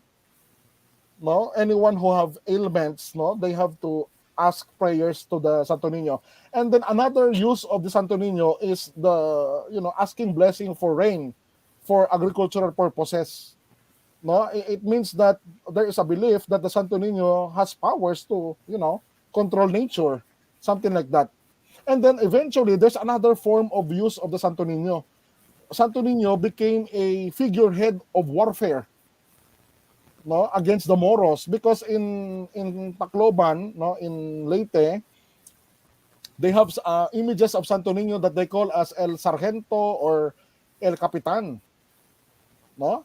So the Santo Niño became a battle cry, no, fighting the Moros of Mindanao. And then aside from that, no, let me just quote my professor, Dr. Vicente Villan. We talk about I asked him why the Spaniards were able to succeed in promoting Santo Niño. The reason is the Visayans have another use for the Santo Niño. In Western Visayas, they have an epic called the Labaw Dunggon, no? Epiko ni Labaw Dunggon. The story is Labaw Dunggon was the father who wanted to marry 3 women, the 3 binukots. But the last binukot that he wanted to marry had already a husband. So they fought each other terribly, and then eventually he lost. But eventually, his 2 kids or his 2 sons from the 2 marriages were the ones who rescued the father. The names of those is Sumanga and Baranugon. So they are like they were still children, but they were fighting. So parang there's another interpretation that perhaps Santo Niño represents these 2 kids fighting, no? So Baranugon and Asumanga. That's of course that's just one interpretation, but very interesting why the Visayans really accepted and promote this Santo Niño. Next slide po. Excuse me. So in line with that, no, I have observed po, maybe many scholars have also observed this, that many places in Luzon, their patron saint is always Nuestra Señora or the Virgin Mary, while many places in the Visayas have the Santo Niño as their patron saint. So it's like I was thinking, baka naman ang patron saint ng Luzon ay si Virgin Mary, ang sa Visayas ay sa Santo Niño. Or perhaps we can say na maybe most societies in Luzon are matriarchal. They revere their mothers, no? While the Visayans perhaps love kids or love children, no? That's just a interpretation. I might be wrong, no? Pero next slide po. So we can see here, no, many places from Luzon to all throughout Luzon that their patron saint is the Virgin Mary, Nuestra Señora. No? So for example, in Manawag, Pangasinan, they have the Santissimo Rosario. In Piat, Cagayan, they have the same. In Obando, Bulacan, they have the Salambao. In Antipolo, Rizal, they have Peace and Good Voyage. In Quezon City, we have the La Naval de Manila. In Cavite City, Soledad de Portavaga. In Paque, Laguna, they have the Turumba. In Taal, Batangas, they have the Kaysasay. And in Naga City, Nuestra Señora de Peña Francia. While in the Visayas, next slide po, of course, no, Cebu as the oldest, that's the place of the oldest devotion to Santo Niño. We have the Sinulog Festival. And then I also learned that there are versions of Sinulog Festival in other places, such as in Kabangkalan, Maasin, Cagayan de Oro, Butuan, and Bayugan. Excuse me. Iloilo City, they have the Dinagyang Festival. Calibo and Ibahay, both in Aklan, have the same reverence to the Santo Niño. Even in Malolos, Bulacan, somebody told me that the answer for this is Malolos was once an Augustinian mission field. So there's no doubt why Malolos has the Santo Niño also. And also Tondo, they have their own festival, Lakbayaw. And then even in Midsayap, North Cotabato, the Halad Festival. Okay. So I think that's the end po for the second topic. Yes.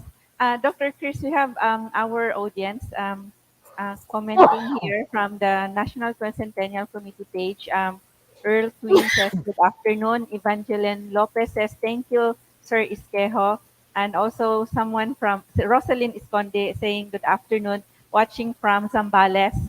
And also at the Pancras page, we have actually already a question, but I don't know if you can answer this. So we have Christy Dofusin from D.O. Tapat, we have Lyndon, we have Vince Derek Joaquino, and his question is, were there any records where people use the Santo Niño image as an idol of good luck, especially in feng shui? I- I'm not very familiar po, no, but perhaps they can search for anthropological studies done maybe in ano po in Quiapo Church, because the manangs there who are doing fortune telling, perhaps they also use the Santo Niño, no? So baka yun po ang makasagot, no? Pero I have not encountered yet about that particular about feng shui. But that's another form of folk Catholicism, no? Mixing of Chinese and Catholic beliefs. And Chinese tradition, because feng shui is a Chinese also ritual. Sa February naman po yan. Sa February po yan. So Vince Derek is also commenting that the Santo Niño is not a patron saint because of the Archdiocese of Cebu, because it is Christ Himself. He is not a patron. It is not a saint but a patron. Patron, but then of course the patron saint of Cebu is also Cebu City. It's Mary, the Guadalupe. It's Our Lady of Guadalupe actually.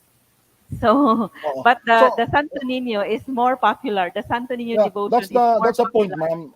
That's one of my points here, ma'am. Na of course the people were not really obeying or submitting to the Catholic hierarchy.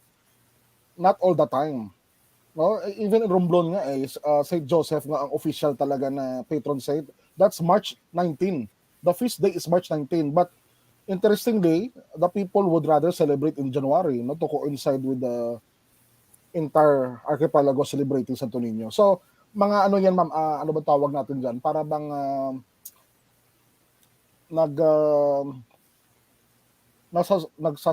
subversion. Others would say religious subversion. Yes. So now, Dr. Chris, to continue with our discussion on how the Santo Niño devotion was accepted by the Visayans or by the different regions in the archipelago, we would also and how it was used during the Moro Wars. We would like you to elaborate on the role of the El Patrio Capitan and the Augustinian Recollects in the conversion of the people, especially in Romblon, in your study to Catholicism. Okay, ma'am. So, like what, just to continue with what I have said earlier, so the Augustinians were the first among the 6 religious orders who arrived in the Philippines, and then the last to arrive were the Augustinian Recollects. No, Augustinian Recollects were actually a reformist order within the Augustinians. Parang humiwalay pa sila. They were more, shall we say, parang mas ano sila mas simple, mas they just walk by their foot, no? They prefer parang ano, they prefer meditation, they prefer silence, they prefer simple living. So they arrived in 1606, and then eventually, no, they were very active, no, in evangelizing many parts. Because they were the last to arrive, most of the provinces that were put under their territorial jurisdiction were poor provinces like Romblon. No, we have very small population, we have very small natural resources, so that's very fitting to the Recollects who prefer contemplative way of life. But interestingly, some of them were not just priests; they were engineers, they were soldiers, and one of them was Father Agustin de San Pedro, who fought bravely in Mindanao for many years. He was even considered as a formidable foe, no, of Sultan Kudarat, no, in Mindanao. So later on, Father Agustin de San Pedro was dubbed, no, as El Padre Capitan, because he was not just a priest; he was also a captain. He has a knowledge of mathematics and engineering. So when sometime in 1541, I think, or 1642, the parish priest in Romblon was abducted by the Moro raiders. So El Padre Capitan was sent to Romblon, no, to protect the people, to build a cathedral and fortresses, no, as forms of protection for the people. So he was loved by the people, and of course he also loved the people. That's why he chose to die and be buried in this place. Our province is very, very small, but you know, um, he was somehow accepted, no, as uh, one of the sons of the province somehow. Next slide. Excuse me. So this is the location of my beloved province. It's very small, but it is located in the center of the Philippines. Next slide. So this in the left side, that's the exact location of my province. So, colored as orange, I think. And then in the right side, the political map of my province, composed of 17 municipalities, but the capital from the Spanish period up to now is Romblon. It's like Cebu, no? Cebu. There are many provinces in the Philippines whose capital is has the same place name with the province. No, Cebu, Iloilo, Siquijor, Masbate, Cavite, not Bulacan. But Romblon has the same experience. So Romblon is located in the middle of this archipelagic province. Okay? Tapos na po yata. Next slide, please. Ayan. So this is the map of Romblon, the capital town. It has a shape of a heart. So currently it is a third-class municipality. It has a population of 40,554 and then composed of 31 barangays. Ayan. So ito po yung pictures ng legacy ni El Padre Capitan. So we can conclude, no, that most of the people here in Romblon, especially in this town, no, Romblon, they are still predominantly Catholic because of their debt of gratitude, no, for the Spaniards and the friars, especially the Recollects, and especially with the living memory of El Padre Capitan. The picture above is the St. Joseph Cathedral, no, believed to have been originally built by El Padre Capitan, and then the picture below is the Fort San Andres.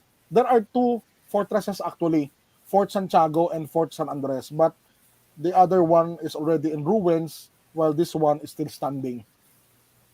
So, thank you, ma'am. Sige. Daghang salamat, Dr. Chris. We also remember we had a discussion a few months ago, regarding also the baluarte, the fortifications in our islands, built by led the community built it, led by the El Padre Capitan also. In Cebu, in the southern parts of Cebu, we have the El Padre Capitan. Um, Father Julian Bermejo. He was the one who led the people in building those watchtowers to guard against the Moro raids. So Oh, so it is the same in the different yes, areas ma'am. of the Yes, Visayas. ma'am. Actually, Father Agustin de San Pedro is just one of those extraordinary priests who were labeled in history as El Padre Capitan. The other El Padre, Los Padres Capitanes were Jesuits and Recollects based, who were assigned in Bohol and other parts of maybe Cebu, southern Cebu, like what you mentioned po, Ma'am A. Yes.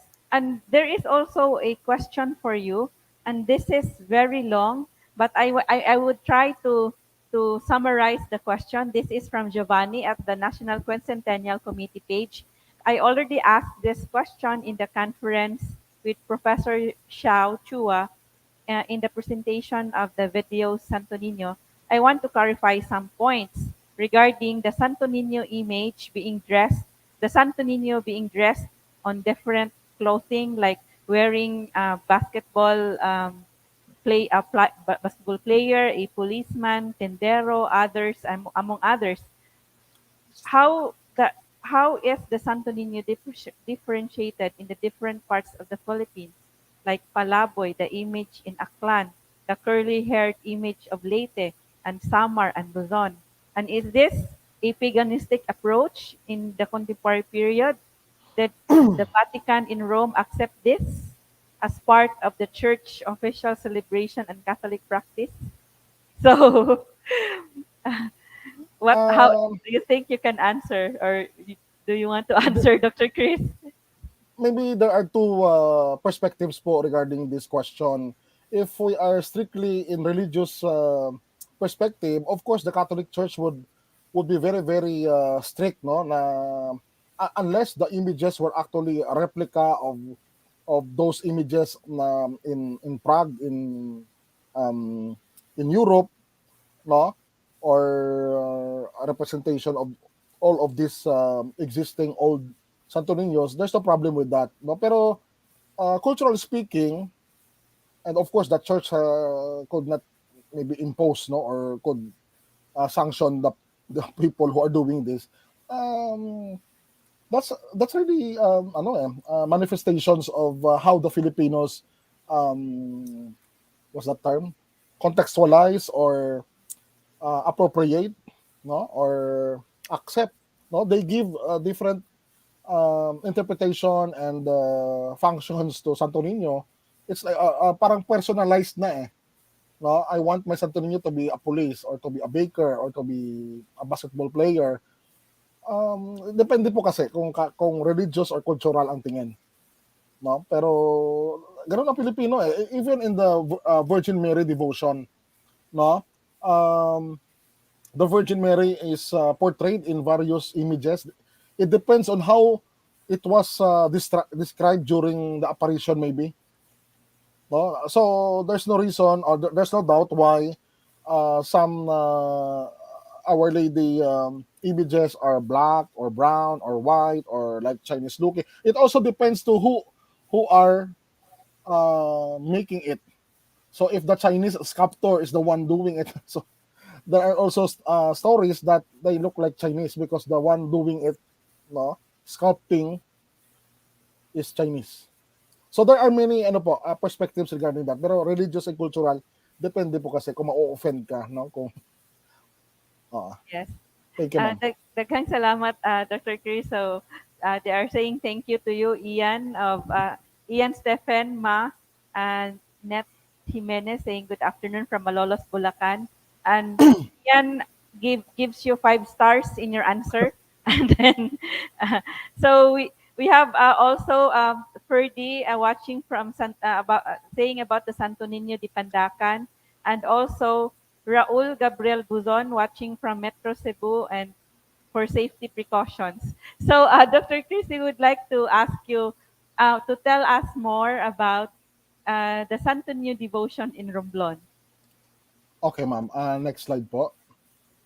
So my fourth topic is Santo Niño devotion in Romblon province. So like many places in the Visayas, Santo Niño is also the parang unofficial patron saint of Romblon. So like what I told you earlier, no, the official patron saint actually is Saint Joseph kasi nga ito yung pinangalan mismo sa katedral eh, Saint Joseph Cathedral. And then when Romblon was erected as a Spanish pueblo in 1631, the feast day was March 19. Di ba palaging ganun ang trend kung ano yung petsa ng pagkatatag, yun ang kung kanino tumama na santo, siya ang santo. Kung kaninong piyesta. So, St. Joseph was actually the official. But interestingly, Santo Niño is much popular, no? Na the celebration actually in Romblon itong week na ito ongoing yung Santo Niño celebration. So, the story of Santo Niño, they call it a Santo Niño de Romblon. The story is, the original image was actually from Cebu. It was made as a replica of the Santo Niño given by Magellan to Reina Juana. And then the story goes like this. It was intended to be brought to Spain. This replica image from Cebu was brought by the galleon, which is planning to go back to Spain. But when it was on its way, when it was near Romblon, there were strong waves. So they they put the image in the local church, no, hindi pa siya cathedral. And then they waited, no, for the habagat to subside, and then when the weather is already fine, they attempted to, you know, to continue their journey. But the problem is it took them 6 times. No, every time they attempted to go out from the Romblon Bay, there's always habagat, there's always strong waves and storm. So after 7 times, they just decided um, to just leave, no, the image in the cathedral. So para bang based from this story, we can now conclude na that Santo Niño is really an anito of weather, anito, a god of rain or weather, because it could control the weather. Imagine 7 times it was attempted to be removed, but finally it was finally left there. Maybe the Santo Niño wanted to stay. So that's the story po. That's this story of, you know, 7 times of attempting to leave the Romblon Bay is always reenacted during the Biniray Festival. There's a fluvial procession that as a group of ferry boats and bangkas or baroto, no, they are reenacting the 7 times. They have the act is they have to get the image, no, boarded in one of the ships, and then they will travel 7 times in the Romblon Bay. That's the Biniray Festival, from the word biray, which means bangka or baroto, no, biray, biniray, no. So dito pa lang, ma'am, we can say that the Santo Niño de Romblon is not very different from Santo Niño de Cebu. No, as an anito, it could control, or it is believed to have powers over the weather or nature. Next slide po. So there are, let me just read, no, itong mga sinulat ko. There are stories that the image was seen to have fish scales, no, yung parang yung mga ano ng isda. Ano bang tawag dyan, no? So parang it was found to have fish scales. So it was believed that he was visiting the local market, no, namimili ng isda. And then there's also a circumstance that it has amor seco, yung mga ano siguro, mga wild grass na makakate, no? So it was also believed that the Santo Niño is playing with kids in the nearby plaza. No? Umaalis talaga siya sa altar niya, no? So a Spanish priest was believed to have cut one of its feet. No, kasi nga pala ano bang tawag dito? Mahilig maglakwat siya siguro, parang ganun.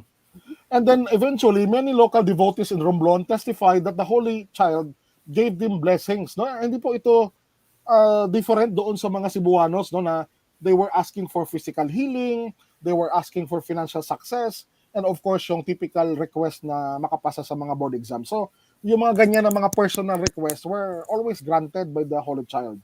Next slide. And then, anong tawag dito? Parang collectively speaking, no, the people of Romblon were also testifying to the miracles done by the Santo Niño in almost all periods of history. No, during the Spanish period, the Romblon province were attacked, no, by the Moros. They were attacked by the Dutch, and then later on they were also attacked by the Japanese. No? So, but Santo Niño was claimed to be a protector for the people of Romblon. He was claimed to protect the island, no, from the Japanese bombings, parang itinago sa mga ulap. And then recently, yung Yolanda typhoon, alam niyo po kasi, I would like to share also that the image of the Santo Niño de Romblon was stolen in 1991. Kasi syempre ivory eh. But after 22 years, in February 2013, it was finally found, no, from Aklan, from an antique collector, and then the government of Romblon bought the original image. It was put back in the cathedral, so the people were really very happy. And then by November within that year, nangyari yung Yolanda. And then alam naman po natin ang nangyari, 'di ba, sa Eastern Visayas. No, but the people of Romblon were really thankful to the image because they believed that they were spared by the Yolanda typhoon, and it was because of the intervention of the Santo Niño de Romblon. So, it's the same po, protector, na yung title natin, ma'am, na to prevent disaster. Ganun din eh. It's almost the same. So, throughout time, the Santo Niño de Romblon were able to protect the people in either man-made threats, no, such as the Moro, the Dutch, and the Japanese, and then other natural calamities such as typhoons. You know, Romblon is located in the center of the Philippines. So even we are in the center, we could not evade or we could not avoid, no, in the coming of the typhoons. Palagi kaming nasa daan ng bagyo, no, from eastern Visayas to entering the our country, no. And then of course, no, we have also earthquakes, we have also fires, we have also strong waves, no, protecting the province. Malakas ang ano sa amin, malakas ang alon. So people from Mindanao and Visayas, when they are boarding the ship going to Manila, and then they already feel the strong waves, they would say, oh, nasa bandang Romblon na tayo. Malakas ang alon sa aming probinsya. So these are some images, no, of the Santo Niño. Some devotees are kissing the image, and then that's the altar inside the Japanese the Saint Joseph Cathedral. Thank you, ma'am. Daghang salamat, Dr. Chris. We have one more question for you in a while, and also we would like to ask the audience to already give your questions to our panelists, so that they would be able to answer your questions, and we would also be able to read your comments also. We have this question for our professor from the Cebu Normal University who has researched on the rituals in Cebu, the traditional rituals in Cebu, and he also has published about the Lucay art or the palm leaf art in the Philippines, which is puso. Dr. Ray, we would like to ask you regarding, you mentioned about the dahon or the palm leaves or the puso being used in rituals in pre-colonial times. Or then why is it that right now the puso is no longer associated with the Santo Niño devotion? Okay. Thank you so much, Miss A. Am I audible now in your end? Yes. Because I was lost for a while. Yes. Okay. So this is very interesting question. So even myself, I was surprised about this. Why is it that this was not carried out? And then, of course, I contemplated about this, and then connecting to what Doc uh, who is the who is the name Doc the other one, the second speaker, Dr. Chris. Doc Chris Christopher. said that there was folk Catholicism. Yeah, this is something to do with folk Catholicism also, no? Because when the Spaniards arrived, no, in Cebu, they have a hard time, no, converting the natives, no, and abandoning their paganistic practices, which is animistic in form. So what happened? We've noticed that even Pigavita mentioned that there was even one village, no, one island in Cebu, which was burned. The Cebuanos were burned at stake or alive for resisting to be converted. So out of fear, they slowly adopted the Santo Niño and replaced their anitos. But this does not represent the entire reality at that time, that all of them were converted into Catholicism, because the rest of the Cebuanos fled. They went to the hinterlands of the province. Some of them went also in the neighboring islands, and they practiced still the rituals, no, especially the farmers, no. So that is why this is the demarcation. Those who really resisted and keep on hiding, they continue their usual practice, which is animistic in form, no, or paganistic as we call it. But in the lowlands, because out of fear, they gave up their paganistic practice, they stopped the rituals, they used the Santo Niño, and of course, they considered the Santo Niño as their special anito, and they adored, they prayed, and it was right that Chris was mentioning that Santo Niño was a god of rain, because there is still a practice in some areas in Cebu that even saints, no, during drought, like for example in Talamban, no, where our patron saint is Saint Isidore. No, there is a practice here in the barangays, no, in the what do you call this, in the among the farmers during drought season, summer, that there is no rain, and then the image of the, what do you call this, the San Isidro will have to be liguon, no? So meaning to say they have to drip the image into the water or else sprinkle in water, and then assuring that for the next couple of weeks or even months, rain will come. So this is still part of the folk practices, no? So I think that is the simple way of how I really can answer that kind of question, why it stops, because they were very strict, no? And those who witness it, that they were burned alive, so they have no choice except to embrace Catholicism, embrace the Santo Niño, or leave the lowlands, and they went to the hinterlands. Okay. Daghang salamat, Dr. Ray. So that's why we have the puso here, the Santo Yeah. Niño.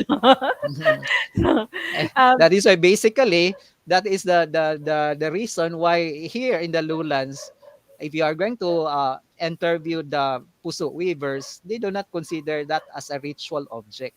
They consider it as a food that is an ordinary stuff that can be matched with barbecue and shumai. But in the mountain areas, that's a special thing. It's not just really an ordinary food. yes, and we're going to discuss more about that in a while. We have this question for Dr. Chris also. Um, we would like to ask you regarding the highlights of the Bineray Festival in Romblon. Okay, ma'am. So every January po, especially this particular week, no, the people of Romblon were siguro in a very, very strict mode of celebration kasi pandemic, no. But usually the feast day, or the feast of Santo Niño de Romblon, is a week-long celebration done every second week of January, and then it is traditionally before. It was believed to be commercialized sometime in 1969, I think, 1968 or 1969, because the first commercial celebration of the Santo Niño was in 𝗏𝗏𝘆𝗶𝗀𝗀𝗏, no? Speaking of the 𝗤𝗏𝗏𝘆 Festival, 1968, 1969 daw eh. And then because of that, because Romblon is very near to Aklan, so it was also adopted. But the term that was popularized was Biniray Festival. So, but before that, no, we have novena, we have town procession, we have also many forms of social entertainments, such as moro-moro, komedia, and zarzuela. But when it was commercialized, we already incorporated, street dancing, and then competitions among barangays who have their own dance group, no, with drums and everything, like the ati-atihan. Medyo upbeat at very secularized ang nangyari. But the main purpose of that is, of course, to attract local and foreign tourists, promoting tourism in the capital town of Romblon. Next slide po.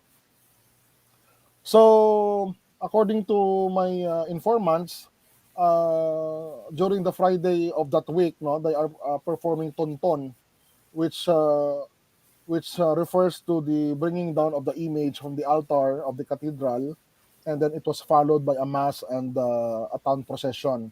And then on Saturday, they are doing this Biniray Festival. Now, like what I told everyone a while ago, it is a pluvial procession where the image is boarded in a fairy shape, and then the ships, no, were in an order, no, they were touring around the Romblon Bay 7 times, no, reenacting that 7 attempts of the galleon to leave the Romblon Bay. And then at the latter part of the Saturday, there's the pahayok, parang pahalik o pahayok, kissing of the image by the devotees. And then morning, this is Monday morning actually. 2 days later, the entire celebration will be ended by the batak, no, which is performed where the image is finally ascended or put back to the altar of the cathedral, formally ending the feast. Para bang it will be they will be waiting again, no, for another year to do the tonton, and then it will be ended by batak, no? So that's the pluvial procession connected, no.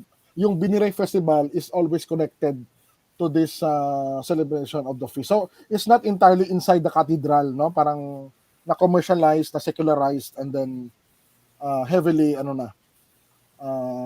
popularized, no, ng government, ng mga NGOs and other stakeholders. Salamat po. Yes, Dr. Chris, and daghang salamat. We actually have the same in Cebu, like we have fluvial procession. But then there's this question also for you, but I lost it already. Can you check it? There's a question regarding is the Santo Niño used during wars, during the Japanese War? Can you can you still find that question in the previous comments at Pamgrass page? Or because the question was, and I already lost it in my phone because it got buried in the comments.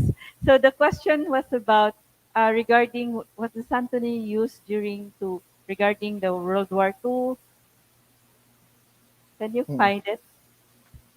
Not yet. So we have actually Roby saying daghang salamat Doc Ray, Jonah from STO Tapat saying good afternoon, and also Pau Pau saying good afternoon from Kainta. So we would be waiting for more questions for you. Daghang salamat Dr. Ray. So we would have daghang salamat Dr. Chris. We would like to have Dr. Ray now. So we would like to ask Dr. Ray regarding the traditional rituals of Cebuanos that still persist, that are still around, still being practiced until today. So Okay. you have, yes.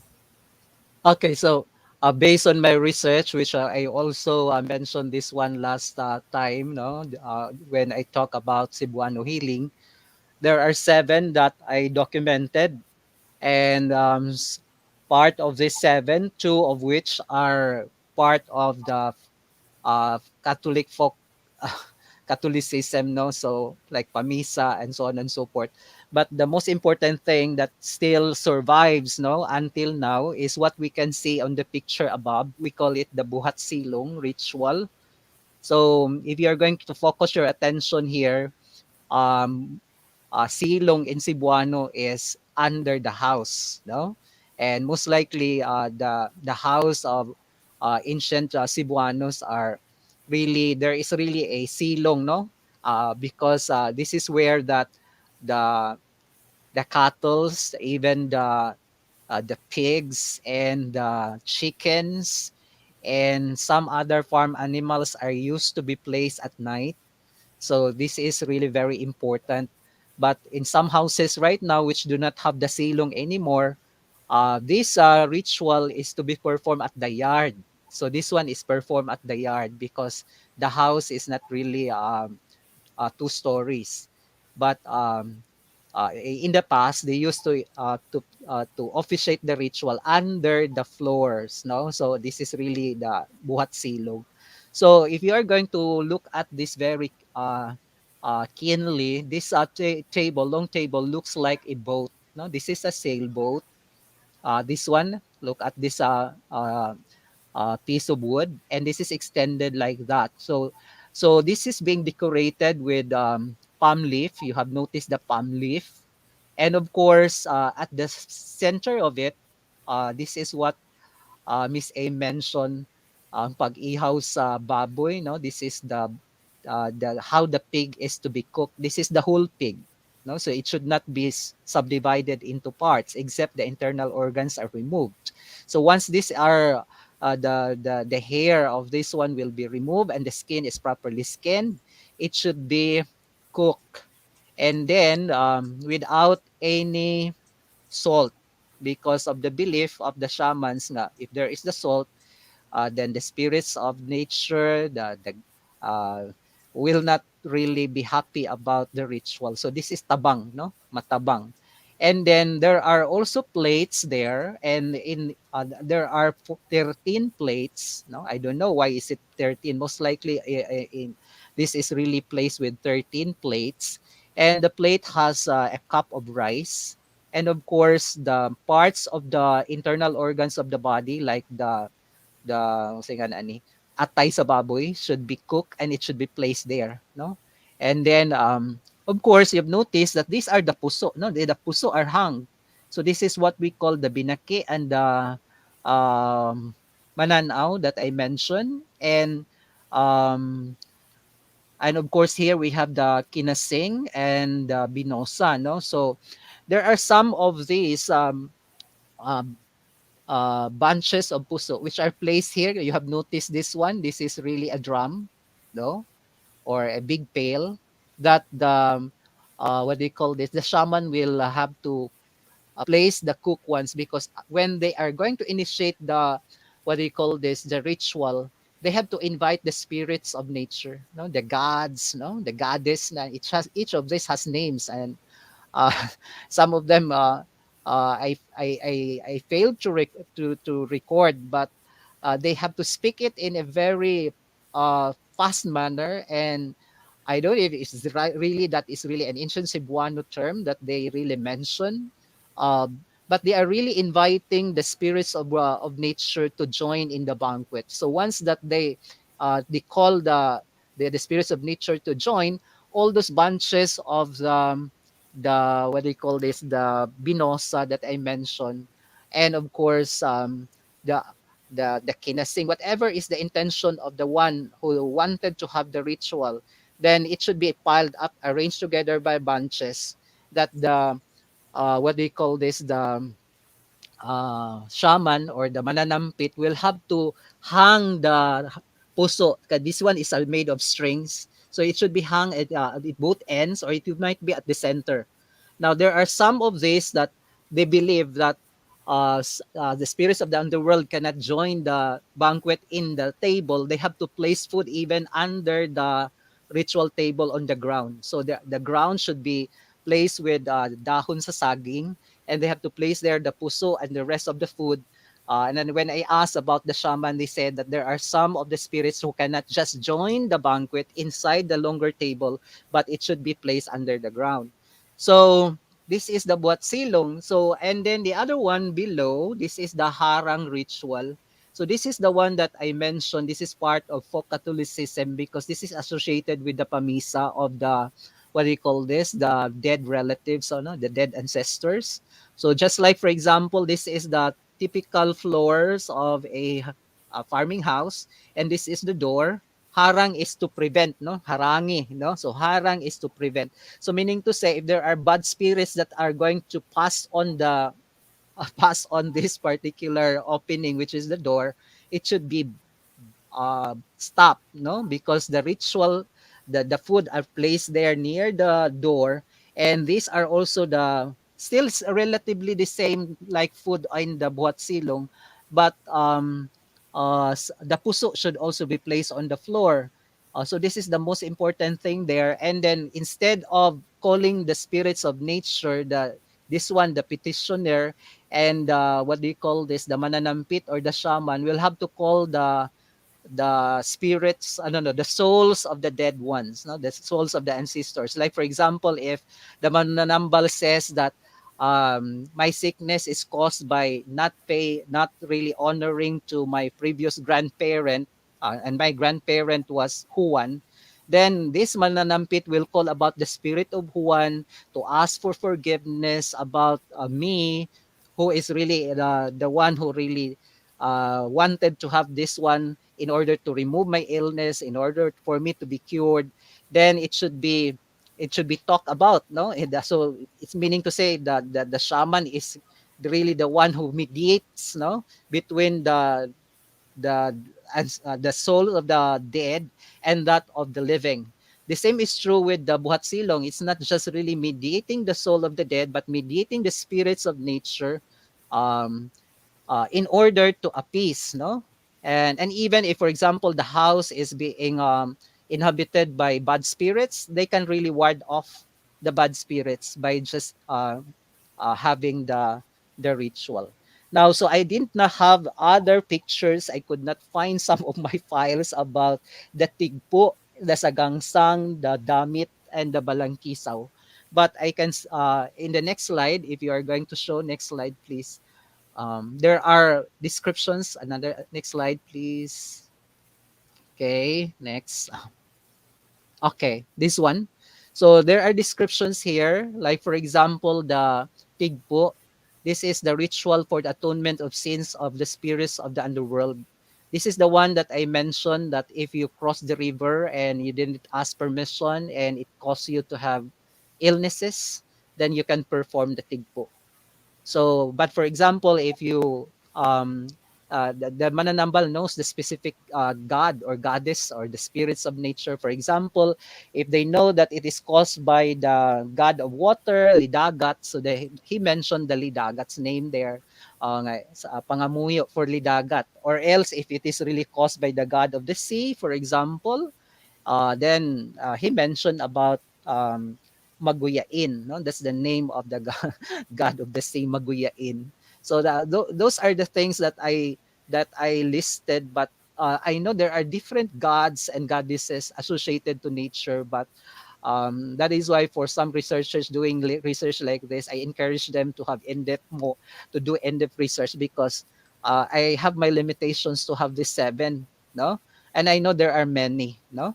So for example, for the balangkisaw, this is a ritual for the atonement of sinning the spirits of the water gods. And then the damit, this is the ritual in preparation for abundant harvest. So for example, if the harvest is really abundant, then the shaman will have to call the name of Lalahun. No, this is a Visayan god, a goddess of harvest, Lalahun. No, and then of course, if it is really a Thanksgiving for the Bathala, then we have the term for that, Kaptan. No, so this is the supreme god. No, so you have to ask permission, and then of course Thanksgiving to Kaptan. No, so this I'm very sorry, I'm talking about the names of this god. This is already literature, but but this is really not historical anymore. But this is still part of our cultural orientation, no? Because this is really um, uh, what do you call this, heritage, no, by itself. And then if for example we have the sagangsang, this is the ritual for tuba gatherers, no, in order to have abundant tuba harvest. So if you are manananggot and you wanted to have a lot of harvest, because in the ritual, tuba is always be a component. There is no soft drinks, there is no water there, no. So tuba is always be part. So that is why they have to perform the sagangsang. Now, the pamisa and the harang sa mga kalag, this is exactly a folk Catholicism ritual that are interfacing with the indigenous rituals that Dr. Chris was also mentioning. No? Thank you, Miss A. Yes, we have actually questions and comments from our audience, and then so we have this question from Sobi Wing. He is part of the online group Visayas Culture. He is based in, I guess, in North America. So Mhm. he Oh, we asks, have North how American. can we use these rituals to ask Ah, forgiveness for the offenses against nature and the ocean, okay. the poaching Okay. of endangered animals. And it was Sobi who was telling me, who was sending me a message regarding when there was an earthquake in Palawan, he tried to do a ritual, a dance ritual for that for that earthquake. so that's why he's asking now, how can we use these rituals to ask for forgiveness for the Okay. offenses against nature and the ocean. Okay. Okay. Sige. Thank you for that question. So it's not easy to perform rituals because if you do not know, it's useless. No, so there should be the guidance of a shaman. or a mananampit.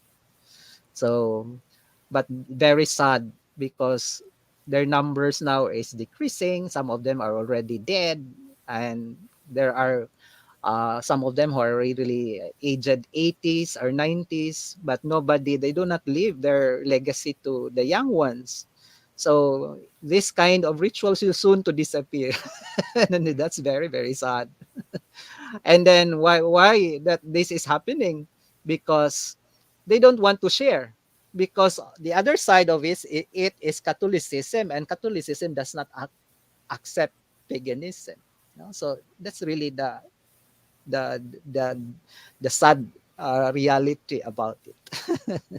Daghang salamat, Dr. Ray. May we have also Dr. Chris? Because there is also a question for I guess I don't know if anyone can answer this regarding festivals, the Santo Niño Festival. When did it start? Okay, or of course, and this is from Ian Stephen Ma from the National Quincentennial Committee page. His comment is this: there was some time when I was in Cebu back in year 2000. The old folks from Pasil, Dr. Chris, Pasil is a barangay here in Cebu where they make puso.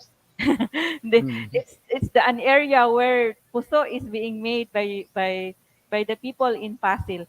Um, in early 2000, the old folks from Pasil told me before the Sinulog festival exploded in Cebu. It started in Pasil with just a few church people, with around 15 to 20 dancing around the streets. And years later, it became more fun as it was growing fast until such time that it really became an official festival. So I wonder why there are Santo Niño in red and why others in green. So, do you know about the green Santo Niño, Dr. Chris? So actually, in Cebu, it is said that the Sinulog festival started in the 1980s. But then those in Carmen would say that they started the festival in Carmen. So there are different versions about that. So we trace the Santo Niño devotion, but as a festival, it started in Cebu in the 80s. So how about in During your the time of Mayor Solon, yes? And Florentino Solon.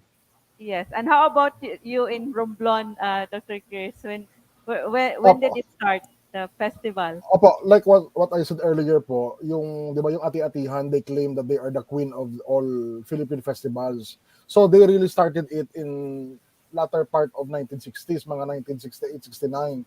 And then because of the distance, we are very very near with Kalibo, so somehow we adopted the secularization or commercialization of the original religious devotion. Of course, we have to point out the Cebu really has the oldest Santo Niño devotion, but it is the Ati-Atihan of the Kalibo clan who really Started the popularized it festival. as a festival. And then Yes. I also would like to pinpoint po or stress na even the Ati-Atihan word no na nagpapaati or they cover their bodies with black stain or paint. Actually, there's also a study that it's also a form of folk Catholicism that's another form of doing the pintados. Kasi the pintados or the painted people referring to the people of Visayas, later on it was somehow prohibited by the Spaniards eh. Kasi parang it's an act of being a pagan, having tattoos in the bodies, parang you have to cover your body. Eh syempre ang mga Bisaya talagang di ba proud with the tattoos kasi symbol of bravery and pride yan na maraming mga pinatay, maraming mga talagang warrior society. But eventually, parang it's already a taboo. Pero in the Ati-Atihan, somehow there's two interpretation. One first interpretation, you can say that they are just imitating the ati of Panay, no, yung mga Aita, no, kasi dark skinned. Pero on the other hand, that's also another form of actually doing the tattooing. Na, siyempre nabubura naman siya after the festival, buburahin mo yun. Pero that's still one way of, keeping the animistic belief alive by having black skin. That's one form of tattooing. Ano na nga lang, hindi nga lang permanent kasi matatapos ang festival. So, mabubura din siya. No? Pero that's one form po, ati-atihan. And then, of course, diba, yung movements ng ati-atihan, halabira, it's like you have a spear and then there's a dance step na warfare talaga. Parang sinulog po na doon sa video na parang may mga dance step na parang Muslim dance step na parang warfare talaga. So, para bang, how will you be able to incorporate, how will you relate or reconcile yung ati-atihan na you are imitating the ate with the Santo Niño? There's no connection eh. Pero somehow, it's like a religious subversion na one would say it's a Catholic devotions focusing on the Santo Niño, but actually, it's a Visayan way of reinterpreting or accommodating or acculturating no, yung Santo Niño doon sa nag-i-exist ng Visayan religiosity. Something like that po. Daghang salamat, Dr. Chris, and daghang salamat, Dr. Ray. We would still ask you for your closing statements in a while if there are no more questions. Stay tuned for the Santo Niño Dance for the Santo Niño contest and also the trivia quiz with prizes. So daghang salamat, Dr. Ray and Dr. Chris. We would call you again in a while for other questions and comments from our audience. So now I know you're excited. We have only how many contestants do we have for the Dance for the Santo Niño contest? So we have a special presentation by from the dance from the Santo Niño Dance Company, and they would show us their performance of a Sinulog dance, their dance to honor the Santo Niño.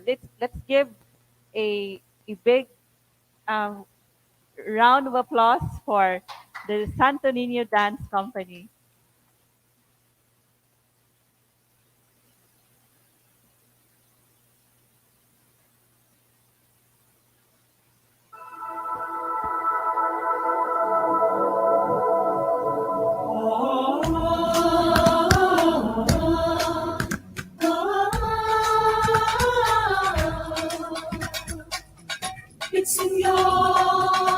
Senyor, kitang tanan, magpisenyor.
Welcome to Cebu, welcome to our heart.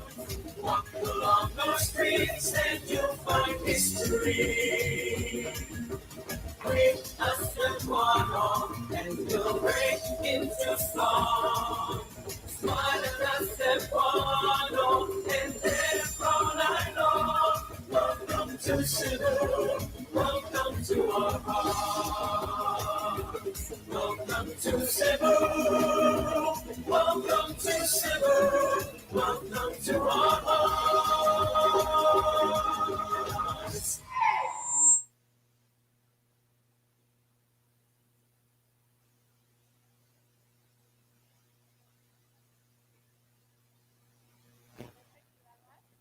Daghang salamat to the Santo Niño Dance Company for that beautiful performance of a dance to honor the Santo Niño. So I guess we would have them again in a while. They will have a repeat performance in a few minutes. So after our trivia quiz. So we would invite everyone